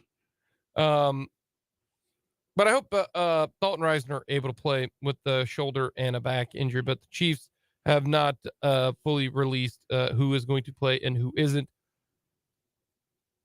Lucas Niang is a full participant. Will we see Lucas Niang? Maybe. He appeared in the Cincinnati game briefly. Yeah. I wonder if there's going to be a point where he will get the start at right tackle this season. Yeah, that's what I'm talking about. Over Wiley. Yeah. There's a chance. Nick Bolton not being in there, not great. I want to see more Kadarius Toney. I got the movie preview of like Top Gun Maverick, right? The movie preview, you're like, oh, this looks awesome. By the way, have you seen it? No. Did you like how I said that at the same time? What would you have done if I had said yes? What if I would have done? Yeah. If you done it for the quick, did you see it? No. Had I gone, oh yeah, I actually have seen it, Jake. Well, one, I knew you haven't. But number two, I might be like, Fulton, tell the truth. Fulton, tell the truth. But Kadarius Toney in those 2 games that he played in, I was like, oh, this looks sweet. And then he hasn't played since. Goes up, makes a great catch. Comes down, next game. Everybody's like, oh man, Toney. No Hardman, no Juju, Toney, the man. And then he hurts his hamstring. Willie Gay, though, was a full participant. Willie Gay also met with the media. Here is what he had to say today. Why? First one I grabbed out the drawer. Yeah. Willie, how do you feel like you've progressed this year? You've been through some stuff, had to set out for 4 games. How do you feel like the whole year's gone through for you? I feel like it's been pretty good, man. If I look at myself personally, I feel like I'm getting better each and every week. Of course, there's things I can fix here and there. Of course, there's going to be mistakes that I make, but all around game, I feel like it's getting better, and I'm back in that rhythm now. It's week 14 now, man. So we rolling. Well, you never shied away from the mental stuff. And there were some problems last year. How far do you think you've come as you kind of look back on? Oh man, I've came far. I used to hate coming to work some days last year, man. But now it's, honestly, it's the highlight of my day. Honestly, is getting up at 6:15 in the morning with the dogs, man, and getting ready to come to work. I really love it now. So this definitely plays a role and plays a difference in the way you perform on the field and in the outside world. So. What do you think has been the most significant part of that change? Man, probably just focusing on myself, and keeping the distractions out, whether it's just the outside world and, the media, whatever it is, man, just being in my own world sometimes. And that's what it takes, and that's what I did. You guys had a lot of success, obviously, this year. You sit where you are. How do you put away last week's game, the disappointment of it, and move forward? We know it's a lot of games left to play, 4 or 5 games left to play. And, that game, of course, it hurt us, but we got a bigger goal in mind. And we got to keep rolling, try to win out, and see what we get after that. Willie, what do you feel like you gained from having leaders like Chris and Frank, whether it's in front of you, obviously in the play during games and during the week here? Guys that just don't stop. Those guys both, 8, 9, 7, 8, 9, and you see them still going like they in year 1 and 2. So I'm in year 3, and I look at guys like that who still trucking along, man, and they motivate me some days, because they just love the game so much. Some of the best players on the defense, for years, since they got here. So you look at those guys, man, it definitely gives you a push. So with Chris, some people argue that he's having the best season of his career. Whether it's stuff that we can see on tape or if there's something that you can sort of pinpoint otherwise, why do you think Chris is having such a good year? Man, it's just the way I look at it, man. Honestly, it's just part of football. Like, I mean, one year be the worst year of your career, then next year you get somebody like Chris get 15 sacks. It's just part how the game works. I feel like then, like I said, it's year 8 for him, so it's hard to have a great year every single year. I mean, some guys probably can do it, but the way I look at it is, you might have a down year here and there, but he always gonna bounce back though. So, and that's what he's doing this year. Spags said yesterday that Darius Harris stepped in for you and he did pretty well. And he's talked to you about that, giving him some reps here and there. What's that been like between y'all, just kind of switching out every so often in the game? Man, it's been cool, man. I really don't know what to say about that. I don't know. The Bengals quarterback Joe Burrow, I know you guys are moving on to Denver, but it seemed like he was having some success in the intermediate middle part of the field. Just how do you guys improve in that regard as you move forward here in the final 5 games? Just try to, wherever we was wrong at in that game, just try to correct it on the practice field, whether it's matching routes on the back end and middle of the field, like you said. Just check downs, try to get to the ball fast and, get them on the ground. So just anything, just like matching routes faster or looking up over routes, so it's anything to stop the big plays. Thank you, Willie. That is what Willie Gay had to say. Kind of telling when he said, how do you like the rotation? I don't know how to answer that. Means you don't. Means you don't. Need more Willie. Means you don't like the rotation. And I get it. I would like Willie Gay out there, but we all know some of the subs like last year. I mean, Thornhill and Sorensen. Are we that?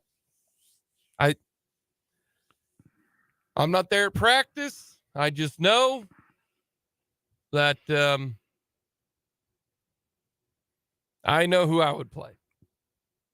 Injury report is out for the Chiefs. Nick Bolton, good to go after logging a full day of practice. That's good. Chiefs left guard Joe Tooney and wide receiver Kadarius Toney. So you got a Tooney and a Toney are questionable. Tooney Tones. A part of me is like, no, just rest because we should beat the Broncos. But I'm super worried about this game, man. Yeah, this is their Super Bowl, man. Yeah, this is it. If they can say, and they're tired of hearing, the Royals have won the World Series since the last time the Broncos won. Just any game, let alone at home or away, doesn't matter. Yeah. So that's why I think this is their everything. This is their big game. For the Broncos, Cortland Sutton is out.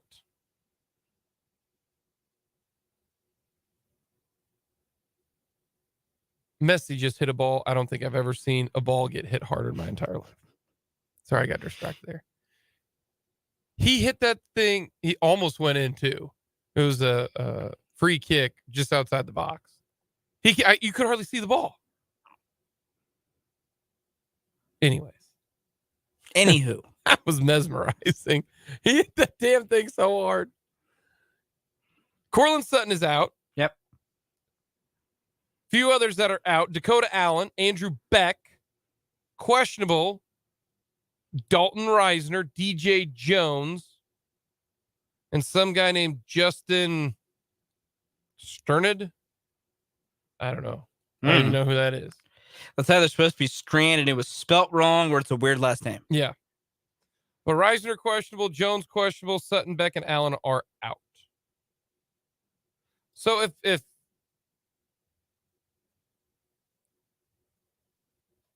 Sutton is out, give me the top 2 weapons for the Broncos. Without Sutton? Yes, without Sutton. I mean, it would be Judy and Greg Dulcich. Yeah. Because you ain't going to tell me there's a third wide receiver that's a weapon. Say that again. Jerry Jeudy. And Greg Dulcich. And Greg Dulcich does not play for the Broncos. Greg Dulcich is an investment banker in like Aurora.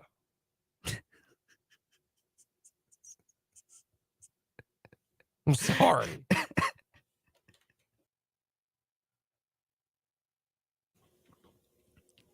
That is the funniest thing you ever said. Greg Dulcich. Are you sure it's not Eric Sauerbert? I'm 100% positive it's not Eric Sauerbert. Yo, these offensive numbers are just terrible. You know, you're not worried about Latavius Murray and his 3.7 yards per attempt? No. Listen, Greg Dulcich could actually have a good day because the Chiefs can't defend the middle of the field. They're going to let an investment banker from Aurora just run all over the middle of the field. Why is he got to be an investment banker? Because that's what a guy by the name of Greg Dulcich sounds like. Okay. All right. Boy, good thing Andrew Beck ain't there in his 3 receptions. You mean the musician? Andrew Beck is the name of Beck, the singer? Mm. Well, it's got to be the same name. Oh, but you could say Greg Dulcich sounds like an investment banker. Yeah, I'm just talking about the name. Like, you can't just... My joke works as well. It's still a Beck. It's still a Beck. I don't think that's how. I don't think that's how that one works. No, no. I don't think that's how that one works. Probably not. They're just terrible. Really bad. Defensively, they are really good. Yes. And mostly healthy. Yeah. Yep. DJ Jones is out, though. That hurts him up front. Maybe we'll get to see Mike Purcell yell at Russell Wilson again. I would love nothing more. Would make me laugh. I like it. It's a 3:00 kickoff. Yeah. There for a moment, I was like, oh, noon. If only. If only. If only. If only. So that's the injury report for both the Chiefs and the Broncos. Coming up next, on second thought. Oh, by the way, you said Trevor Lawrence, not Jacob. Trevor Lawrence, questionable with toe.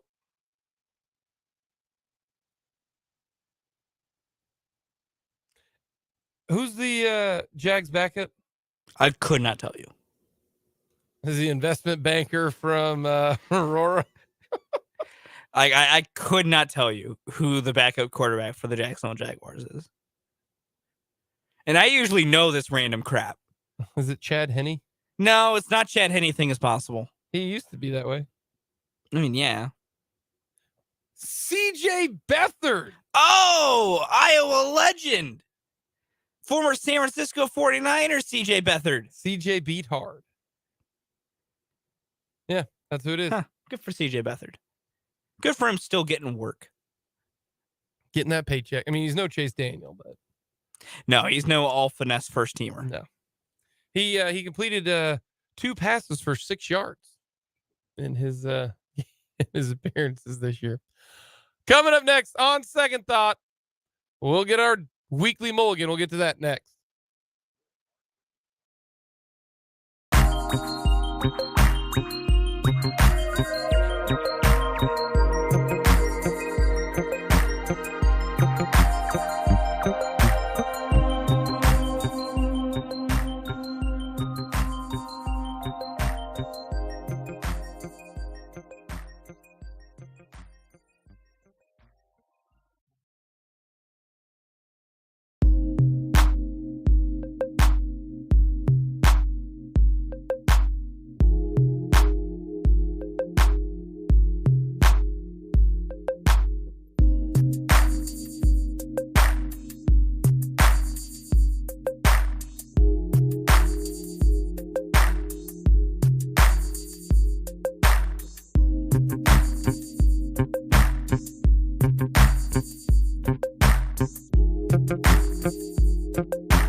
Alrighty, on second thought, Fulton, what would you like a redo for? On second thought, I was I was very wrong when I thought I was feeling great on Wednesday. I felt horrible. You lied to me. No. In hindsight, I made it through the day and it worked and I was fine. I have never been more exhausted, I just want to curl up in a ball and sleep another 30,000 hours ever. When your boss offers you just that one extra day, sometimes take it. I was fine. But in hindsight, I probably should have been like, yeah, you know what, Jake, I'll take you up on that. I'll go home this morning. Because, man, I got home Wednesday and I was so tired. I am not lying when I say I feel good today, though. Because I slept most of Wednesday, and that was the little extra get you over the hill. Oh, yeah, man. You just sleep. I'm with you. Let me tell y'all, take the flu seriously. It'll kick you in the tail. Argentina is getting a PK. Messi's going to take it. So he's going to make it. Oh, yeah. He just blasted it so strong. It went. The goalie didn't even move. Leo Messi. The guy went like, yeah. Yeah. Didn't even move. Argentina's up 2-0. Didn't even move. He's good. Mine, very simple. I didn't think Baker Mayfield was going to do jack squat last night. I'm not going to lie to you. I am not going to lie to you. Yeah, he's got 2 days. Like, you can get away with that at Christian McCaffrey, okay? Yeah. He's a running back, remember? He's a running back. Run here. Run a jet route. Run a choice route. Go to the B gap. Not hard, right? Not hard at all. Quarterback, yes. Quarterback, yes. I thought there was no way that. Did you know that in the game? Because I always find it interesting how FanDuel does their live betting. At the end of the game, when it was 4th and 10, and then they punted the football. Did you know you could have gotten the Rams at plus 1,400 when the Rams had the football at the 2-yard line? Mm-hmm. 1,400. Plus 1,400. Gave me a good amount of money. Yeah, I didn't think Baker could do that. That's the best Baker's looked since his very first game in Cleveland.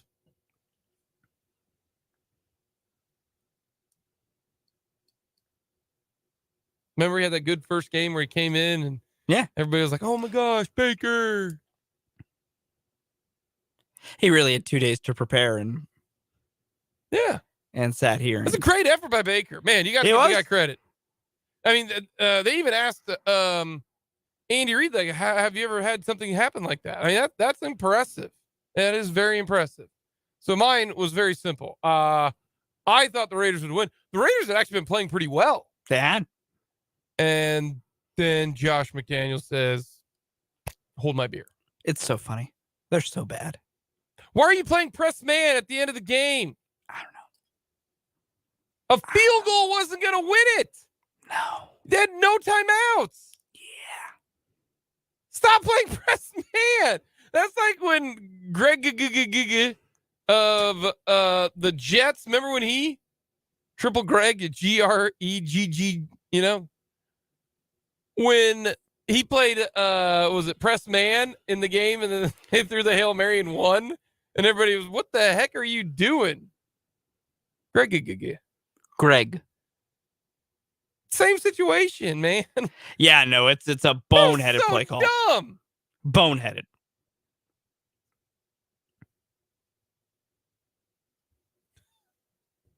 The Raiders, man. Whatever happened to just don't let anything go over the top of you? Deeper than the deepest. That brought back some flashbacks of Spags calling cover 0 press man against Jamar Chase on 3rd and 27.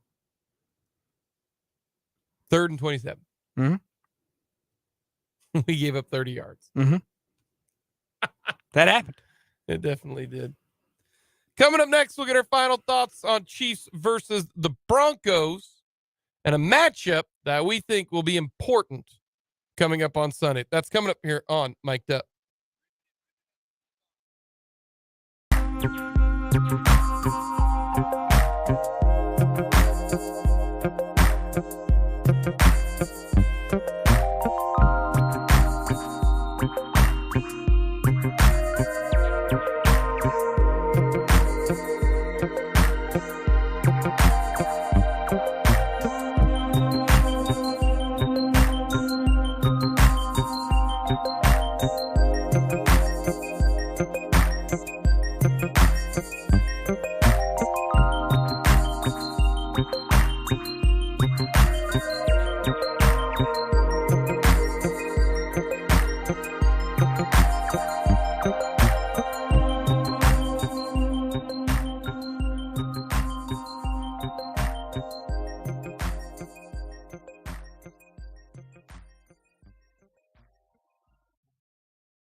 The weekend is approaching.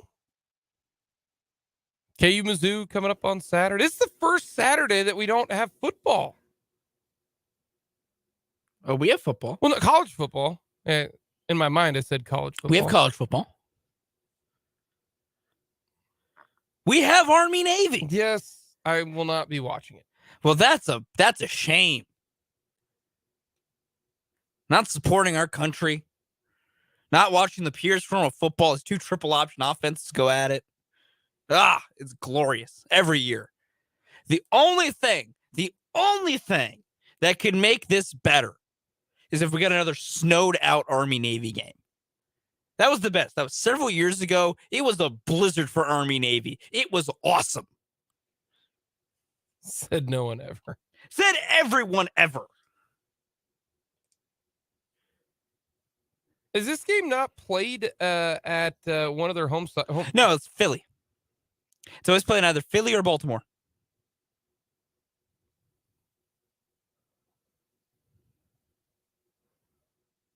Yeah. Jake doing nothing but the service academies. I know that you hate to see it. No, you do. I know you never want to play them because then you wake up the next day and your body hurts, especially on defense. Oof. Triple option. I hate Greatest form of offense known to man. I hate the triple option. I love it so much. I absolutely can't stand the triple. Option. I hate the triple more than you love it. Probably. That's probably true. I got to watch a triple option game up close and personal 2 years ago. Or a year ago. Never not 2 years. Yeah. A year ago.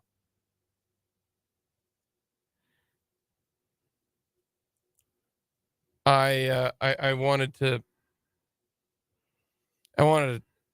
claw my eyes out with a screwdriver. Run up the middle.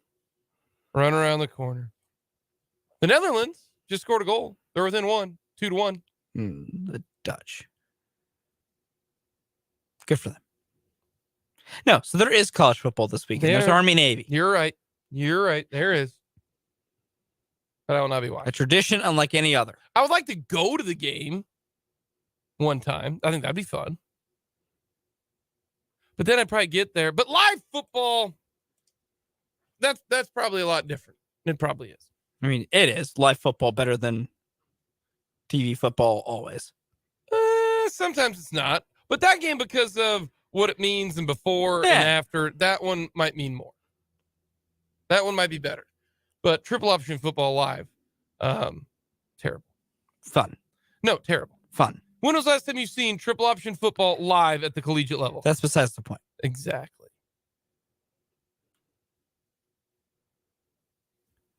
Chiefs, Broncos. Matchup that you're interested in. For me, it's how does this Chiefs offensive line hold up? Because they're going to get tested by a game Broncos pass rush. The Broncos defense has not mailed it in yet. They have not stopped playing because their offense is so bad. So I'm intrigued to see how well the offensive line is going to hold up, especially if Joe Thuney's still not back, because we know he's questionable. He'll be a game time decision with his ankle. If it's Allegretti at left guard again, how does the offensive line look? Can they hold it up? And if Thuney does come back, how does Joe Thuney perform as well? So the offensive line is probably the area I'm most keyed in on in this game, because the Chiefs need to find some way to protect Mahomes and actually keep him upright against a good pass rush. I probably wouldn't play either Tony or either Thuney or Tony. Yeah. Neither of the Thuney tones. I didn't remember if I said Thuney or Tony because they're supposed to. But I wouldn't play either one of them. I need to get a cut of feels good to play whenever we bring up Thuney and Tony. The matchup, that's on me. The matchup I am interested in is kind of a 1A, 1B. Is what do the Broncos offensive line do against Chris Jones? Yeah. I think that is so interesting for the Chiefs, because there's film on the Chiefs that show you how to slow down Chris Jones. He had never been slowed down this year, and he's playing fantastic. 10 sacks, not a single pressure against the Bengals. What the Bengals did is something you can do against the Chiefs on every offensive line. Now, will it work? I don't know. I think it could. And if they do that and watch the one-on-one pass rush, does one of the other pass rushers, whether it be Dunlap or Dana or Clark or Karlaftis, you got 4 of them. That's the thing. It's not as if you've got 2 guys, your 2 starters, and then, you and me. It's Dana, who's been in the league, Dunlap, who's got 100 sacks now in his career. Mm-hmm. It's Frank Clark, who's making a boatload of money and has been a huge factor. And it's a rookie in George Karlaftis, who up until I think the last week or last 2 weeks was leading rookies in pressures. Those guys aren't just random Joes. And they didn't really do anything. I know Karlaftis got labeled a sack, but come on, that really wasn't a sack. Yeah. That, to me, is the number one thing that I'll be following coming up on Sunday. From the Big O Tires text line, how many points do the Chiefs have to be up by before Mahomes and Kelsey get pulled? In the fourth quarter, and got to be something like 30-9. And there's got to be like 4 minutes left. Yeah. Starters just don't get pulled in the NFL like in college. It just doesn't happen.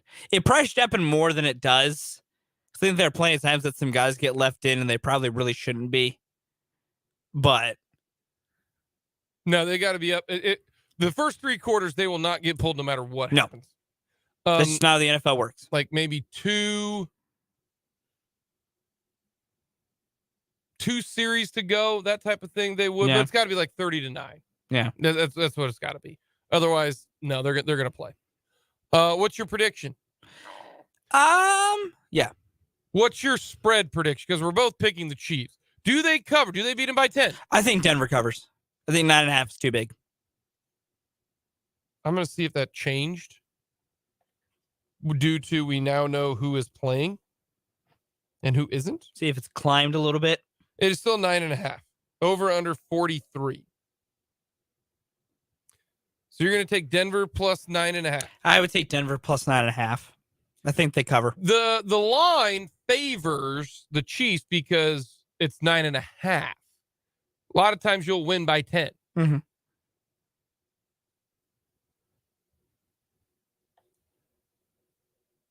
I want to say the Chiefs, but I think this is going to be closer than the experts think.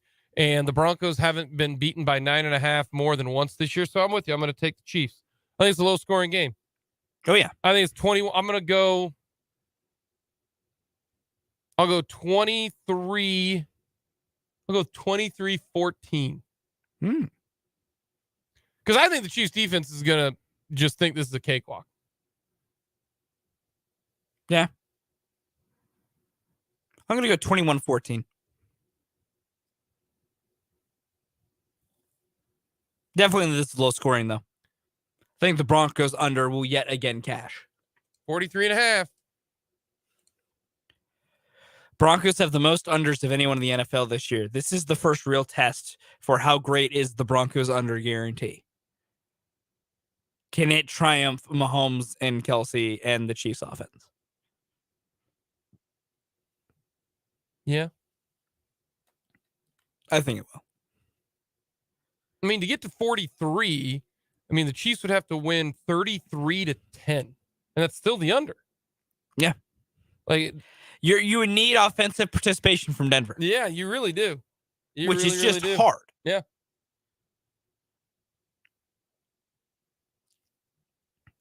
That's great. We're talking about you need 14 points from Denver for them to take the over. That's all you need, 14. That's incredible. I just can't believe how bad they are. They are horrible. They are horrible. That's amazing. And it is funny. So, what's the most points you think they can score? 24. That's a lot of points. Yeah. They got to 23 once. I think they could get to 24 again. Oh, there was almost a fight breaking out in this Argentina-Netherlands match. Woo. Oh, boy. Like, they're like guys coming off the bench trying to fight people. Yeah, it happens. It really doesn't. Not in soccer. Yeah, it happens. They're more. I mean, one guy got hit today in his hip and then fell on the ground and holding his head crying. Like, I really do like the World Cup. I like soccer, but this is terrible. That was bad. That was bad. Coming up next, we're going to wrap things up with the mic drop.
Time for the mic drop to finish off this week. Fulton, what do you got? Border Wars back tomorrow. Yeah, it is. I'm very excited. Me too. Brendan and I specifically have been different on this for a while. Brendan was one of the ones that was once Missouri left, never renew it, never play him again. Still is. And he still is. Yep. That's what Brendan is. And that's true. I respect his stance on the situation. The fact of the matter for me is I hate Missouri. I love watching Missouri lose. And anytime that Missouri can lose at the hands of the Kansas Jayhawks brings me a level of joy I cannot describe. So I'm very happy that it's back, with the fact that if KU ever loses to Missouri again in either football or basketball, I'll be a shell of a man for at least a week, if not longer. I'm hoping that does not happen this weekend. Hope KU wins by a lot. I think they'll win by, 4 to 5 realistically, but hopefully it's by more. But overall, I'm just happy it's back. It's one of the best rivalries. It's awesome. I'm glad it's back. It is. I'm glad it is as well. And I'm glad Missouri, like last year, that wasn't a game. And you knew it wasn't a game. And it was awesome. It was the best thing ever. Well, if that was the way it was every year, I'd be so happy. That is coming from a... Yes, that is coming from my perspective. Yes. I don't care. No, I know, but that's not... Like this year, 3.5 points. Yeah. Okay. I'm all right with that. My mic drop is going to be very, very simple. The Chiefs defense, you'd better not give up a 20-point effort for the Bronco offense. You better not give up that many points. This Bronco offense is awful in every facet. Running the football, throwing the football, protecting the quarterback, catching the football, red zone. They don't do anything good. Anything good.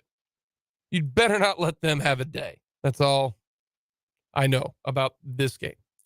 That'll do it here for this week's edition of Mic'd Up. If you missed anything, head to our website, 580www.com. You can check out our YouTube page. It's got all of our stuff. You can check out the Washburn Coaches Show that aired last night on our YouTube page. Very simple, very easy. Check out our YouTube page. Go to YouTube, search for Sports on 580. Coming up next, Dane and Brandon have 580 Sports Talk. Have yourselves a fantastic weekend. We'll talk to you on Monday.